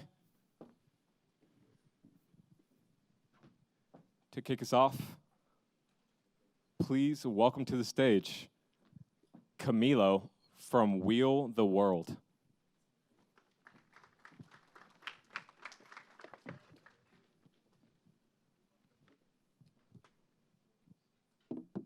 I believe that traveling can really change your life. Actually, that's what happened to me in Patagonia. I was hiking by myself, and one of the things that I thought was how amazing would be to bring my best friend, Alvaro, in his wheelchair to this place. It happened that we were the first one in history to explore Patagonia with a wheelchair user. We faced some very big challenges. Finding the information was so hard, almost impossible. We couldn't find where we could stay at, how accessible was going to be that hotel room, how we can transport, how we can make those tours and hikes around, and also that we needed that special trekking wheelchair that we figured out to acquire. And once we did that, a local hotel reached out to us, and together we partnered to allow future visitors to explore Patagonia after our trip. We did the trip, and our story went viral. Hundreds of travelers with disabilities started reaching out, asking us for help to do that same trip we did. We realized that people with disabilities, as anyone else, they want to explore the world. And also, that for them was the same problem. They couldn't find the information, and even if they find it, that information wasn't accurate. And we saw, at the end, a business opportunity when different hotels and tour operators from different parts of the world, they wanted to reach out, and they reached out to us, and they wanted to partner to replicate the same project that we did in Patagonia. There's 1 billion people in the world with disabilities, and 2 billion more directly related to them. So there's 1/3 of the world population who is missing out of the travel industry. So we decided to do something about it, and we started Wheel the World with the purpose to empower people with disabilities to explore the world without limits. How we're doing it?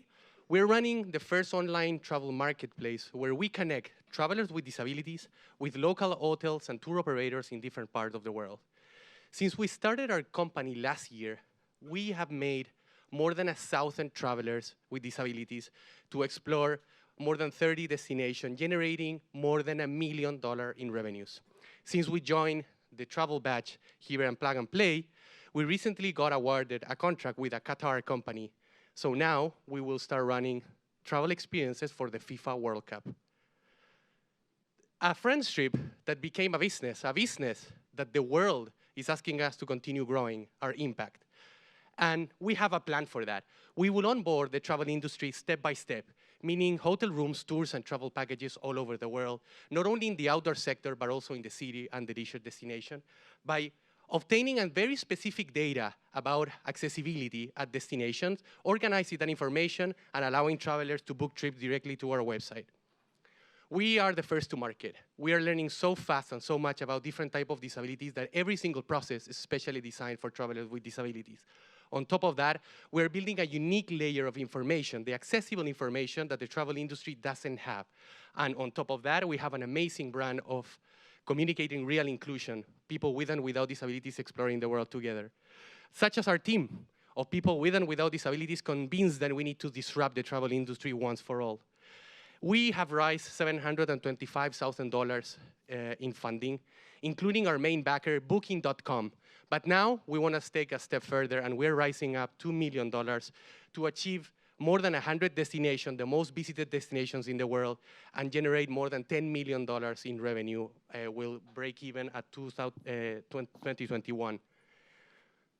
Just before I leave, because I am out of time, I want to share this. This is what we do. This is the impact that we are generating. These are the trips that are changing people's life. And we believe that this is important and meaningful, not only because we can impact millions of people with disabilities, allowing them to visit thousands of destinations around the world while making a great business. We believe that this is important because it's a moral duty. If you think somehow, sooner or later, every one of you will have a disability as a consequence of aging. So if we want to keep traveling, we better start doing something now. My name is Camilo Navarro, and I'm the co-founder and COO of Will the World. Thanks.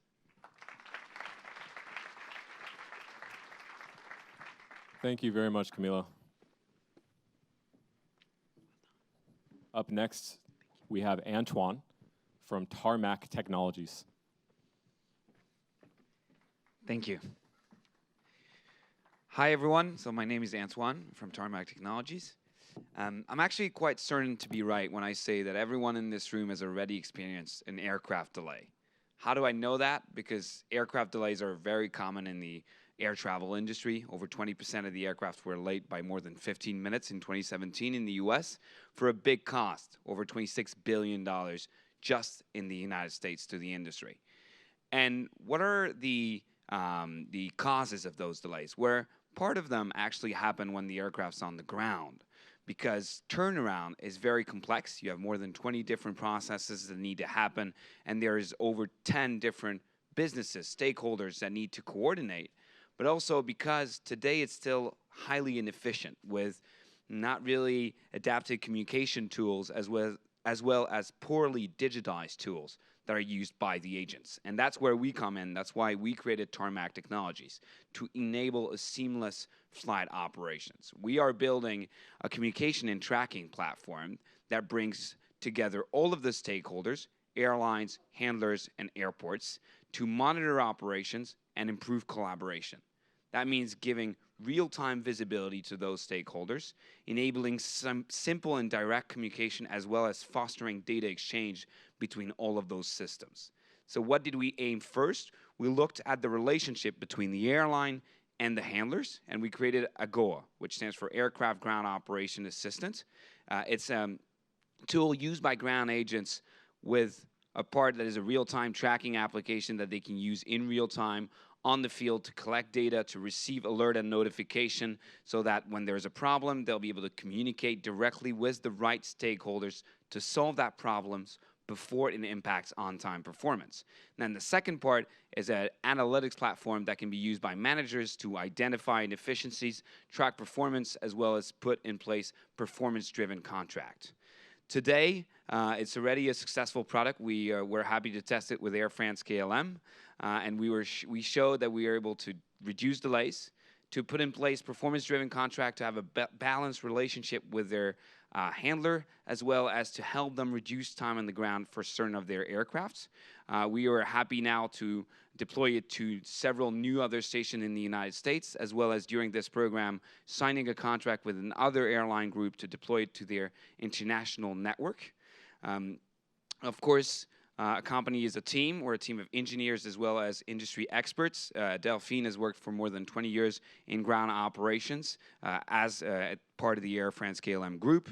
Maud is actually an aeronautical engineer, and she's our CTO, and myself, I'm an engineer from France and UC Berkeley, and I'm the CEO. So during the course of this program, we won several awards. We're able to talk to several of the airlines that are members of the plug-and-play corporates, and we're looking forward to talk to even more to try to make sure that aircrafts are faster on the ground so that they can be on time in the air.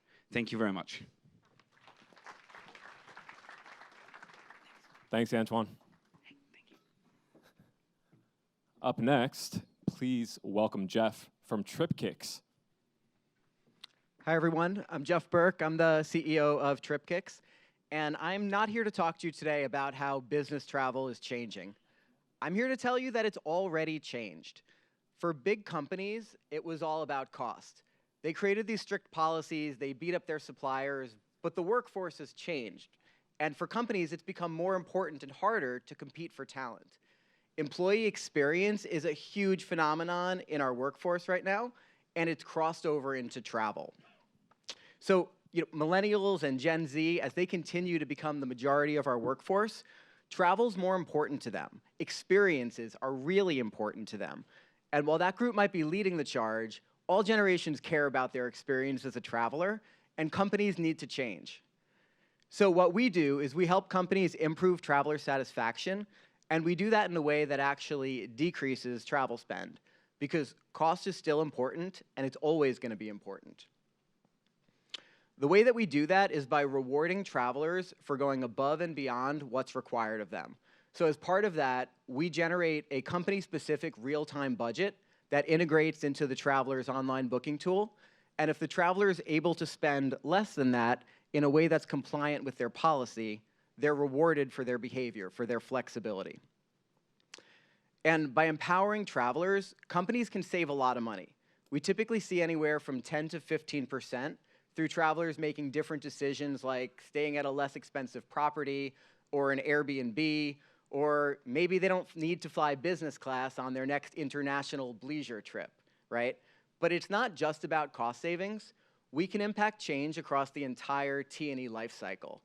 And this is important because all companies struggle with adoption of their managed travel programs. Employees don't always like to follow the rules, right? But by using rewards, we can incorporate that into the program and get travelers excited about things like doing your expense report on time, or using your corporate card, or booking through the online booking tool. And as the industry, it's really important, and so we set it up so that companies can basically encourage the behavior that's most important for them, for their travelers. And in the enterprise software world, it's really important to be configurable. It's also really important to be integrated. Our industry is dominated by a few key providers. Most of the Fortune 500, they work with the same companies.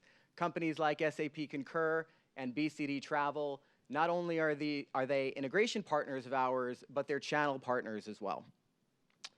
We started with Zappos, a really exciting company, and we're onboarding clients across a range of industries from manufacturing, professional services, oil and gas.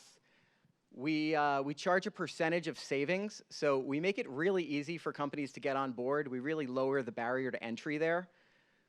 And we're doing a seed round in January to help fuel some of our growth, to increase some of our speed to implementation, tackle new trends like sustainability, and we'd love to share more of our story with you. Thank you.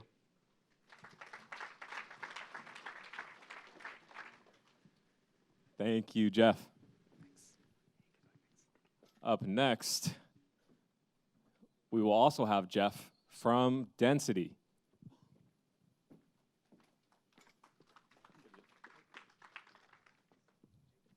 Hello. my name's Jeff. I'm from a company called Density. And we are about enhancing the guest experience with something that seems like a simple concept, but it's people count. So let's talk about buildings really quickly, because buildings are obviously very important for travel and hospitality. They are also the world's largest asset class, $228 trillion. And when you look at a building, you think about what kinds of things it does for people. We look at 3 different functions. Primarily, a building's there for security and safety for its inhabitants. It's also there to provide features and space for the people who are there to enjoy it. And obviously features the services and amenities that you might be providing within the space. The crazy thing about it is that most of the ways that buildings perform to these basic functions is largely unknown.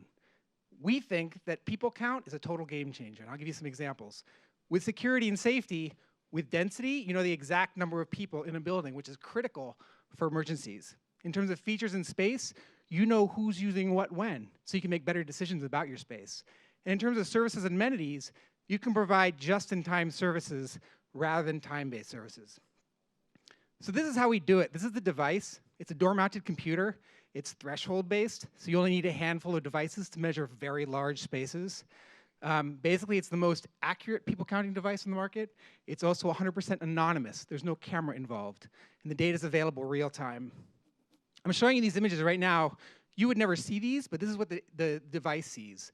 They're sort of like LiDAR images. It's a scanning laser, 3-dimensional images that the artificial intelligence then uses to pick out people and not count anything else.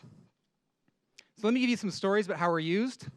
In security and safety, bars and restaurants use this for a very simple thing. The fire marshal shows up, and the person at the door points to the mobile app and shows them the exact number of people in the room at the time, and the fire marshal goes away. In terms of security and safety, once you know the exact number of people going through a door, you can solve this problem, which is security tailgating. Access-controlled doors, if you have 1 badge swipe and 2 people coming in, Density can detect that, so you can stop it from happening. Dropbox uses us here and stops something like 100 tailgating instances a week.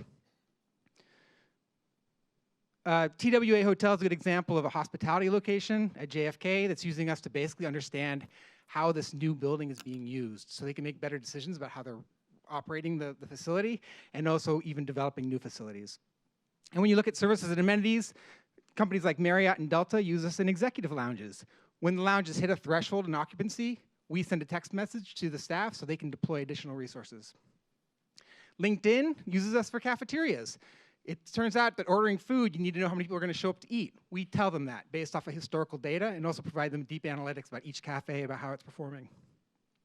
So in summary, we have a robust dashboard with analytics, so you can do a deep dive on the data, a mobile application. The data is 100% anonymous. It's also real-time, and we're built for real enterprise scale. If you are interested in learning more, I'd love the opportunity to talk with you. Again, my name is Jeff from Density, and we'd like to find an opportunity to try us out with a deployment. Thanks so much for your time. Thank you, Jeff. Just in case you all didn't know, if your name is Jeff, you have an exponentially higher chance of being eligible for our next batch. But with that being said, I would like to welcome one more Jeff, and that's Jeff from Avion. Thank you. Indeed, my name is Jeff Becker. I'm here with Avion, Vice President of Sales and Strategy for North America. So what do we do at Avion? We're revolutionizing commercial relationships between airlines and travel agencies. Everybody's probably looking at me saying, okay, Boomer, tell me how it's done. Well, we can do that. As Jeff Katz was saying earlier today, we've got a team, amazingly talented team. We've got a vision, and we have a great leader also, and the time is right. Right now, the travel industry, the airlines pay over billions of dollars a year in incentive agreements towards travel agencies. This can mean an OTA agency, a consolidator agency, or a travel management company.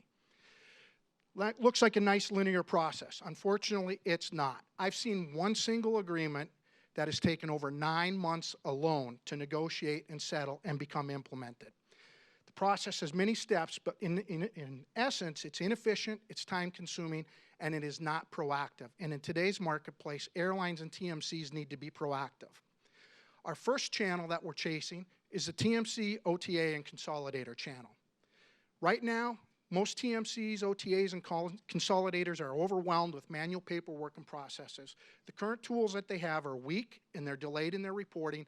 And most importantly, there's a lack of economic transparency for these agencies to manage their agreements and their performance. Avian for Travel Resellers solves that problem. One solution, one source. Right here, all of the agreements are loaded, all of your airline partners, all of the terms, all of the conditions unique to each individual airline for your TMC, your OTA, or your consolidator operation in one place. No need to go to multiple portals, no need to check different reporting systems. It's all in one place.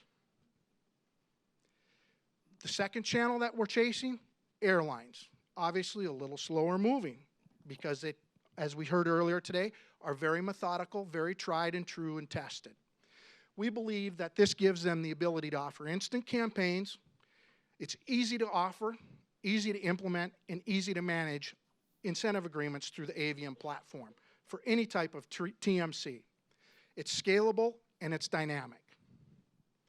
Avian for Airlines is a new approach to an old business. It gives the airlines control over all the terms and conditions that they always have and always want, yet it also allows them to offer highly scalable and dynamic agreements. Again, it's easy to onboard an agency, it's easy to offer for an airline. Any travel products that is sold through the GDS or an NDC channel, settled through ARC or BSP, can be offered through the Avian platform. We'd love to hear more from you this afternoon. Stop by and we'll talk to you. Contact me at Jeff Becker, jeff@avian.aero, not .com, and we'll talk to you soon.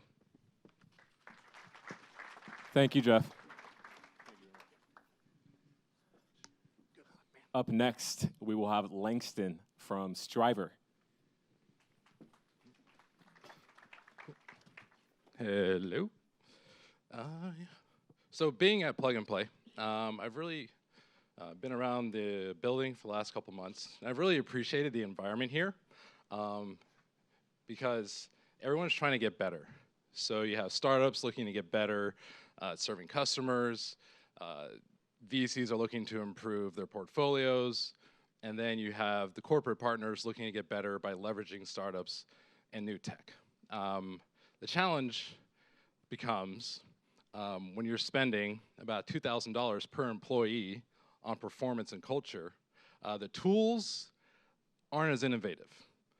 So what happens is you try to get people more prepared for emergency situations, you try to get people to have better customer interactions, and the way you do it is you say, hey, got this really good PowerPoint presentation, and go have at it. Or hey, we got this new manual, and we're going to have you read it, and then you'll be prepared to fix that airplane. Doesn't always work that way, and it's not very effective. So the way where we come in is that we bring immersive learning, which is transporting someone into that actual situation that you need them to be prepared for in that emergency situation, in that customer conversation, trying to prepare people how to handle a situation in a hotel or with other different scenarios. You can do that by transporting them into, or by using a virtual reality headset that'll take them into that situation that you need them to learn and be prepared in. So kind of a little backstory. We started off in sports because that same situational awareness is a lot easier to learn and get those mental reps from a headset and being on the field than just watching a game tape, which is totally different than being actually a quarterback at Stanford and trying to win in the Rose Bowl, even though that will not happen this year for other reasons. But we have taken our learnings from this, and we have pivoted also into the enterprise space. So if you're looking to, you're in a restaurant or you're in a hotel and you're trying to get people prepared to like how to set it up correctly, you have a specific way on how to handle like an emergency situation, like if there's a tornado, like where to go. Instead of them just watching a video, they can be put into a VR headset and they'll have an incredible experience, not just because it's a lot more fun than watching somebody like me give them a PowerPoint presentation, but it will also have them retain that information more, so they'll be more confident and more prepared to handle themselves in that situation. So I have 10 seconds on the clock, so I will not go over like Joe Biden, and I will then let you guys know I will be here. I have headsets here, so I'm not just talking smoke and mirrors, but I actually have actual equipment that you can go through and experience it yourself, because usually, if you're like me, it takes a whoa moment for you to really understand if this is real or not. So I had mine at a Sundance Film Festival in 2016, and if you come see me, you can hopefully have another one, or if you haven't had one, you can have one right now too. So I will exit stage left, or my left, your right, and head on out. All right, Jesse, here we go. Here we go, Jesse. Hey, thanks, Langston. Thank you very much. Up next, the last of our batch companies today. Please welcome David from Ember Labs. Thank you. How's everybody doing? All right, great. Hi, guys. We're Ember Labs, and what we can do is we can help your customers, your travelers, your guests have a better travel experience. So if I get the green button to work, you guys have probably, if you ponder it for a second, you'll probably realize that temperature is really central to the travel experience. Typical experience, I'm on an airplane, I'm freezing cold. The lack of control over the temperature kind of exacerbates what's already a pretty anxiety-prone setting. Then I'm at my hotel, I'm feeling too warm, I can't sleep because of it, and that obviously is on top of whatever jet lag there may be. And finally, I'm at my destination, and I'm feeling kind of uncomfortable and unprofessional because I'm sweating during my work presentation or my tour if it's a leisure trip. So that's all to say that temperature really has the potential to make or break a trip. This is where we come in. We're Ember Labs, and we are the first thermal wellness technology company. We are the maker of Ember Wave, which is an intelligent wristband that can make you feel warmer or colder by 5 degrees. So you can kind of imagine being on an airplane, for example, and being able to feel like 70 Fahrenheit instead of 65 Fahrenheit without having to bother anybody and to take full control over how you want to feel. As a traveler, that gives you a better experience, and you can feel better. And as an airline or a provider, that's better travel experience, better net promoter score, potentially ancillary revenue. The best part about this is that temperature also has the well-known ability to relax you and help you sleep better. It changes those things in the body, which means that as a traveler, you can have an experience where you're more relaxed during your trip and also fall asleep faster at your destination or on the airplane. Ember Wave is already a huge success. We've been on the market for about 18 months. We've sold over 45,000 devices. We sell only in the United States, but our product has made its way to 140 countries so far. We know that because there's a companion mobile app, and we can see all the countries where the app is being used. The reason that we're able to achieve this and deliver this value is because of a breakthrough technologically that my co-founders and I came up with during my PhD at MIT over 6 years ago, and that we've been refining ever since. In a nutshell, what we've been able to do is find a way for a device to provide very precise warmth or cold on the temperature-sensitive area on the wrist to trigger the nerve endings that respond to temperature in that area and harness the body's natural response to temperature in a way that then activates the regions of the brain that control the balance of the nervous system. And what happens when you can control the autonomic nervous system is, again, you can make people more comfortable, you can make them more relaxed, you can help them fall asleep better.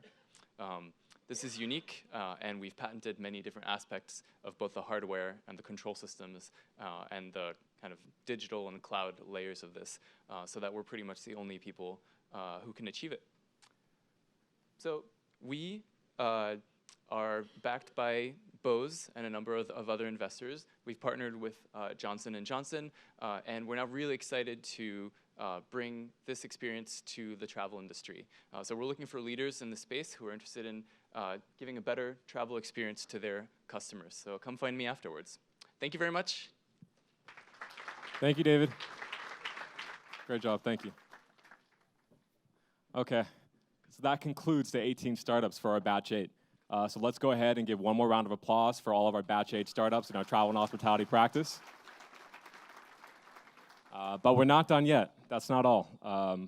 In addition to our batch startups, we did bring in 4 more companies that would be highly relevant for you to be familiar with. So with that being said, I would like to welcome to the stage Sonia from Pilota.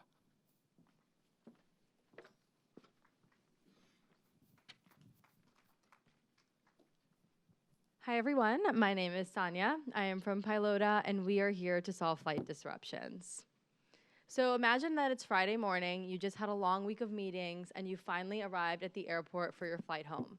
You get there and then you realize your flight has been disrupted. And I think that's a feeling we all know too well because you know the situation is out of your control and all you can do is either try to argue with the airline to get some sort of compensation for your flight or wait it out. Either way, you're getting home way later than expected and way more frustrated. But that's why we created Pilota. At Pilota, we use AI to predict flight disruptions ahead of time and proactively book travelers on a new flight for free during these disruptions. So let me show you how this situation would have played out if Pilota had been used. At Pilota, we're continuously monitoring all of our clients' flights and using our custom-built machine learning algorithms to assess the risk of disruption to each of these flights. This means we would have been able to detect that that flight would have been disrupted ahead of time and sent you a notification the night before, say Thursday night. We then would have sent you a list of all the alternative flights traveling to and from your origin destination, and within one click, you could choose a new flight that works best for your schedule. At this point, you now have the option to either wait out your disrupted flight or take this new flight home. Either way, you're getting home on time, on your terms, without having to argue with anyone.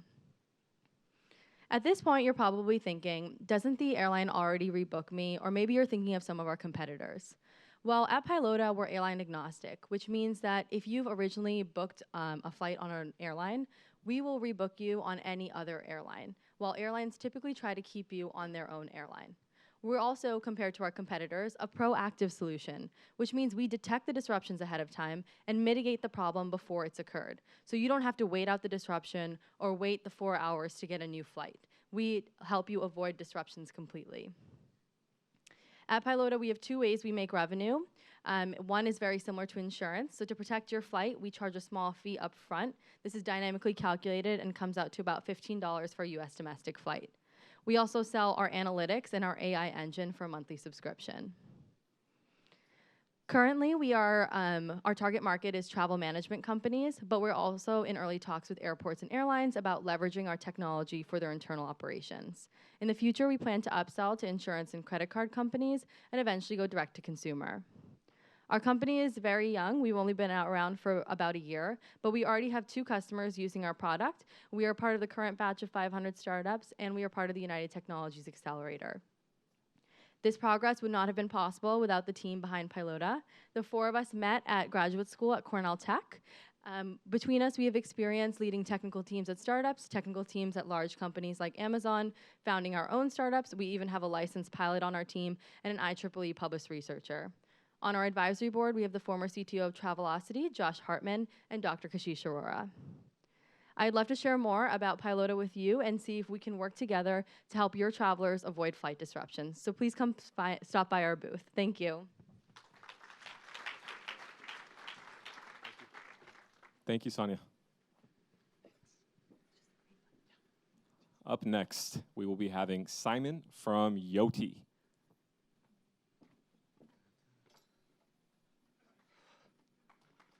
Hi everyone, so I'm Simon from Yoti, which is a digital identity platform. So at Yoti, we believe that by 2025, 50% of the 4 billion smartphone users will use a digital identity to prove who they are. And our intention and our objective is that 10% or 200 million of those are using a Yoti digital ID to do so. So a little bit about the company first. So we're a global digital identity platform. We accept ID from over 175 different countries. We're headquartered in London, in the UK, with offices in the US, India, and Australia. We also have a team of 300 now. We're a certified B Corp, and we've got over 10,000 businesses that accept a Yoti ID to prove age and prove identity. In addition to that, we've just tipped over 5.5 million installs of the Yoti Digital ID app. So just to tell you what that is, What Yoti allows users to do is to create a digitized version of their government issue ID, so driving license or passport, encrypt it and store it on their mobile phone. And what that then allows them to do is share a library of pre-verified credentials with organizations that participate on our platform. You'll see in just a few minutes how that can work in relation to travel. We can also embed our identity verification technology into your existing app or website. So if you want a white-labeled, more bespoke service put to your particular organization, you can do that. We also have a robust age verification framework as well, which incorporates an AI-driven age estimation tool. So we've partnered with NCR in the US so that we can create fast-lane age-restricted items in retail. So I've done a little bit of a cop-out because our head of the travel vertical back in London has created a video to explain how Yoti can be used in the travel sector. So I'm told that this is going to work, but we'll give it a whirl. So here you go. This is Gav Watts from our London office. Hi, I'm Gav from Yoti. And in this short video, I'm going to explain to you how Yoti can be used to deliver better travel experiences through our busy airports. Yoti removes the need to complete web forms when you check in for your flight and makes moving through the airport a lot easier. With a simple click of a button, I can pass my passport information and my biometric picture through to the airline, which, when combined with my boarding pass, creates a single token that is then made available to the airport. So at self-service backdrop, I scan the boarding pass, I look into the camera, and my face is matched against that token, allowing me to proceed with the rest of that process. And finally, as I reach the boarding gate, I simply look into the camera in order to board and take my seat. So if you want to see how any of this works, my colleague Leah and I will be upstairs with a laptop and a demo, so come and see us. Thanks very much. Thank you, Simon. Up next, we will have John from Smart Hotel Rate. Hi, I'm John Packel, Smart Hotel Rate co-founder. So I've got a question. Raise your hand if you agree that business travel data is 100% accurate, flows seamlessly, and is a joy. No hands. All right, how about now? Said no one ever. So if you're not raising your hand now, you're not in business travel.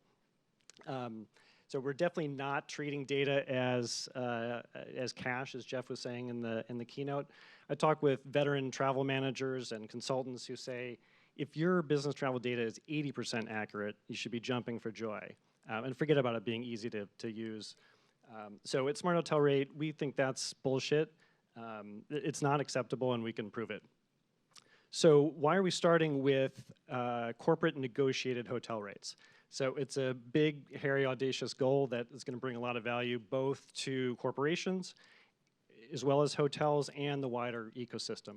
So I spent 9 years in product and marketing at Amex Global Business Travel, and it's amazing to me how little has changed in the last 12 years in terms of how companies negotiate their hotel rates, how those rates get loaded manually into the GDSs, how you have to do audits to see how many months it takes to get those rates loaded, and then how incorrect rates get discovered. Every travel manager I talk to says it's most often a traveler who tells them the rate isn't correct. So what this means is billions of dollars missed in savings by corporations, and this is savings they've already negotiated. This isn't extra policy and other advantages. It's also countless hours wasted in this manual work. And the only ones who benefit are the ones putting on the business travel conferences, because everyone has a panel about the hotel RFP process and escaping the vortex. So at Smart Hotel Rate, we invest heavily in customer and design research. That informs our product development. And see, these are some of the things that we hear. So from travel managers saying that they know that this is a problem, but they have no idea how many of their rates are incorrect. Hotels saying that the finger always gets pointed at them. Very often it is rate loading issues, but there's other things that can go wrong as well. So when we start talking about our product, that we hear something very different. People saying things like, it'll be a miracle to have a single source of truth. And hotels saying it'll be great to be able to deliver on our contracts or commitments to our customers. So imagine that. So in 3 minutes, don't have time to go into detail on how the product works. I'd love to talk with you afterward, including how we're going to bring blockchain into this. But in one sentence, we compare 100% of hotel PNRs to the company's contracted rates. We provide a real-time dashboard that shows savings opportunities, daily email alerts with the incorrect rates that have been detected, and then issue resolution. So where are we going with this? Why is our first customer a TMC? And why do we have 4 of the 10 largest corporations in terms of business travel actively looking at the product? It's this idea of the single source of truth, bringing both sides together in terms of what happened, what rate was paid, what it should have been, that allows them to focus on the strategic aspects, not the tactical questions of, did I get the rate, why didn't I, what was the reason?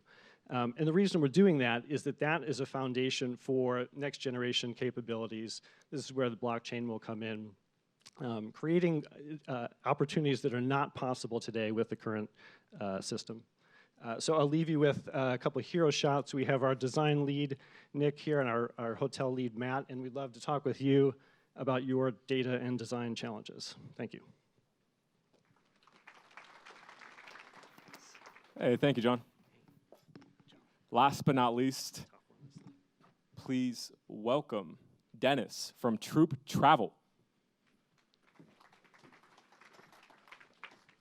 All right. Let me start my presentation actually with a question. Imagine you are organizing a meeting of 300 people. They're coming from 35 different origins, just you can see here on the map. The very basic question is, what is the best place for these people to come together? Where should they meet? What sounds like a very easy question is actually very difficult to answer. So what we've learned over the last 2 years that there are hundreds of factors influencing the decision of where to have a meeting. And it's extremely complicated bringing these data points together. So what happens is that people are basing their decision of where to have a meeting purely on personal opinions.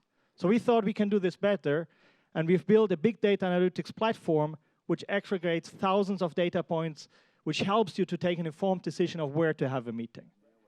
And let me quickly show you how that works. So we give you the individual data points around flight costs, carbon footprint, hotel costs, ease of travel, visa requirements, security, a lot of different things. You can quickly see how each of these data points are comparing for different destinations. And then you can actually drill into the details of each destination. You see how the travel policy influenced the flight selection, and you can really simulate how a meeting would look like in Boston versus Chicago versus Toronto. Since our launch in February this year, we onboarded several Fortune 500 companies as paying customers, and we managed to get some interesting strategic partnerships on board, which will help us to bring some more meetings and events information into the platform. But coming back to my initial question of the 300 people from 35 different origins, actually a real customer case. And the interesting thing here is that 60 out of the 300 travelers were coming from Chicago. And the customer asked us, okay, what's the cheapest place to bring these people together?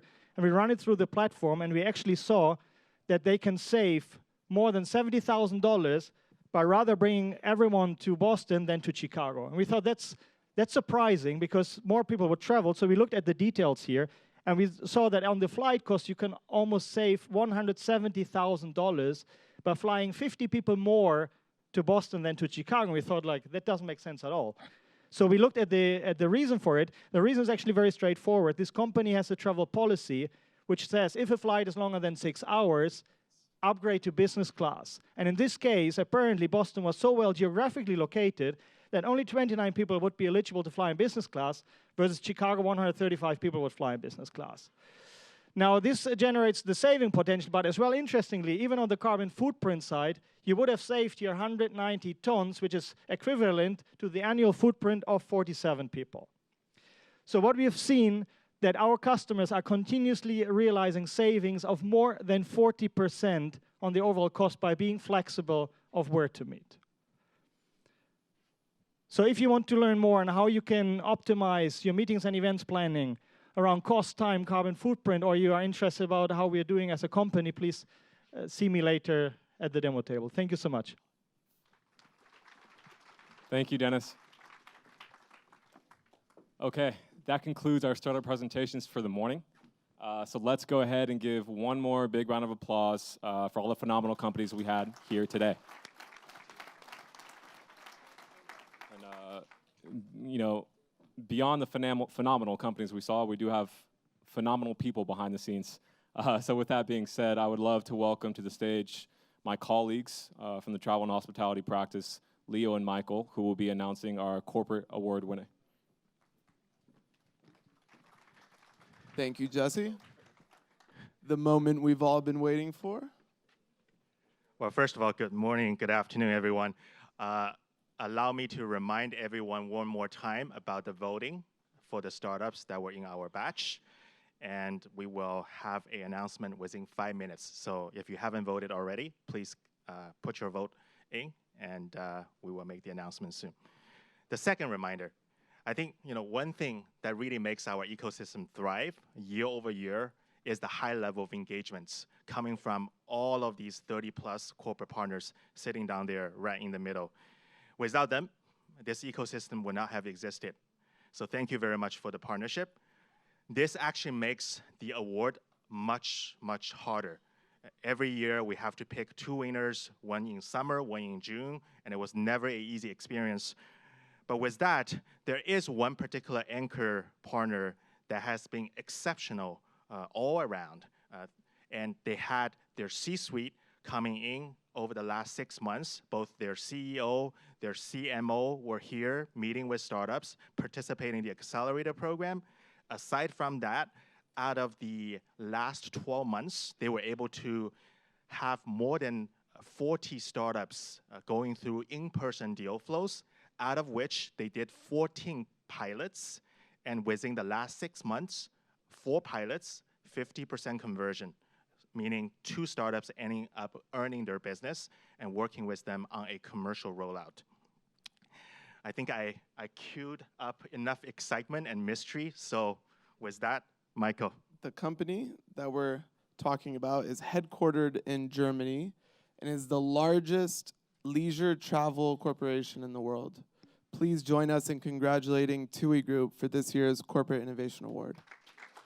Michaela, Lena, please come on stage. And on behalf of TUI, we have Lena Antelman, who is heading up strategy. And we also have Michaela Zili, who is the head of big data transformation at TUI. I think one thing that has been consistent across all of the visits that TUI has paid us over the last year or so is that Michaela has been there every single time. And he's leading the conversations with many different startups that he's met through Plug and Play. So we're excited to have them here to accept the award. I'm going to let them talk now. Shall we just do a quick group picture?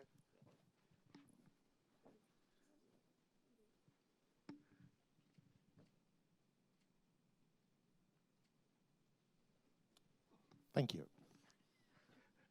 Michaela, I know I was telling you yesterday that 2019 has not been an easy year for lots of the travel companies, airlines, OTAs, leisure groups. I think amongst many headlines we read over the last few months, the collapse of Thomas Cook Group certainly got a lot of people start thinking about business models and sustainability and all the good stuff. So how did you like 2019 and how did you like the award? Well, for sure, it's been a very challenging year indeed. A lot of events like the one that you just mentioned, but others impacted our industry.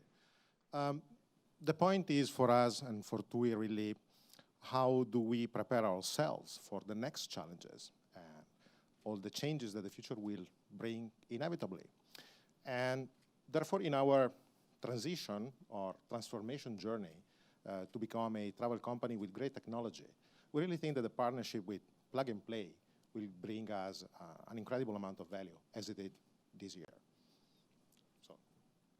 Yeah, and I mean, I can only add up to this. I think despite the fact that it has been a very challenging year, it's an even more important message that we will continue with the partnership in the next year as an anchor partner. And we're really excited about this. Just looking back at what we've achieved in the last month, I think it's really exciting. creating a network internally as well as externally with a lot of partners, meeting a lot of corporates, meeting a lot of very, very passionate founders, and yeah, as you said, really realizing a lot of projects and POCs and generating first success stories. So very excited about that. But I think it also goes without saying that just signing a contract doesn't make you an innovative company by itself. We can probably all relate to it, but it requires really a lot of people that put a lot of time and effort and passion into this. And I think this is something we're really grateful for, that you support us on this, and also our internal partners. So high five to all the TUI partners internally who made this work.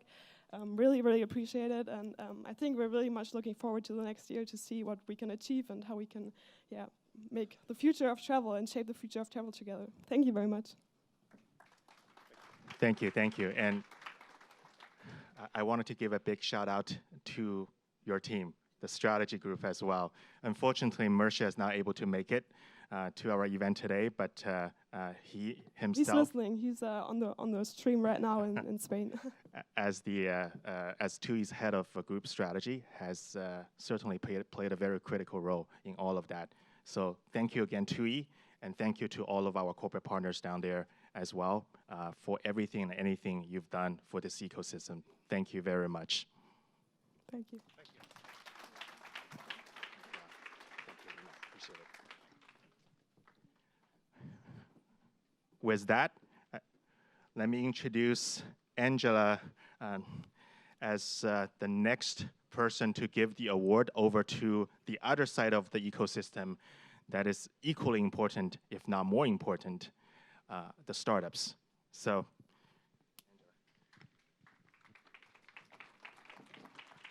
saved applause for the startups. So I just want to, before we give the award out, I want to thank all of our batch startups who has worked really, really hard over the last few months. All of us have seen the pitches on stage. They're only 3 minutes, but behind every 3-minute pitch, there's a lot of hard work, a lot of team growing, a lot of blood and efforts that people have put into their product and really trying to innovate this industry. So without further ado, I would like to announce the People's Choice Award winner of the day. That will be Will the World.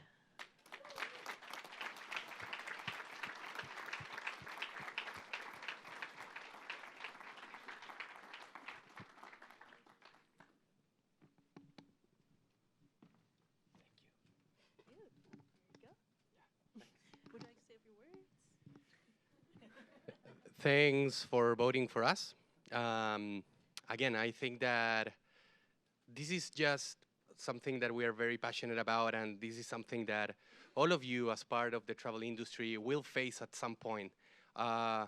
Whether you like it or not, you will need to make your products and services more accessible. Population is aging, and every one of us will have a disability as a consequence of that. So I would really encourage you to start taking this every time more seriously, because I think that all of us will need this type of services and products in the future. So thanks. Thank you.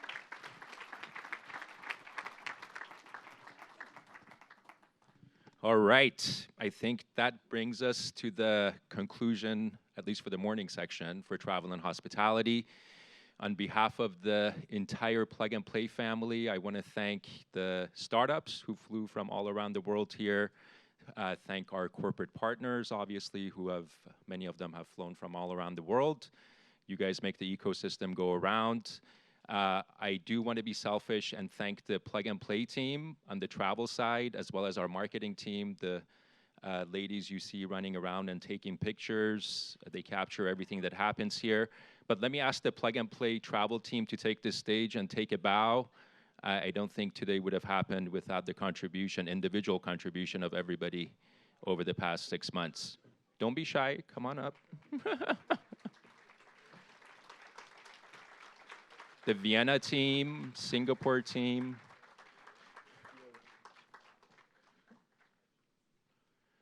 And I do want to give a special shout out to the young lady standing to my left, Olivia Yam. She's behind the scenes and she really made today happen. not just for travel and hospitality, but she's involved in all the expos that are taking place this week. She always goes above and beyond her call of duty. Angela Shi, who motivated all these startups to fly over here. Not easy to do. And then Mr. Jordan Bray, who heads our corporate partnerships, and he's made this year, as far as new corporate partners are concerned, one of the best years for the practice. Thanks to our great MC here, Jesse Johnson. He did a great job. The Vienna team who flew over, Patricia all the way from Singapore. And we invite all of you to join us for lunch upstairs. It's taking place all the way in the back of the second floor in the San Francisco room, I believe. Is that correct? And then for the corporate partners who've been invited to our industry best practice roundtables, I believe that starts at 1:30 in the third floor auditorium. Thank you so much for your time and contribution. Look forward to the existing corporate partners to see you during our selection day taking place in February, and the rest of you hopefully during our next expo that's taking place in May. Thank you, guys.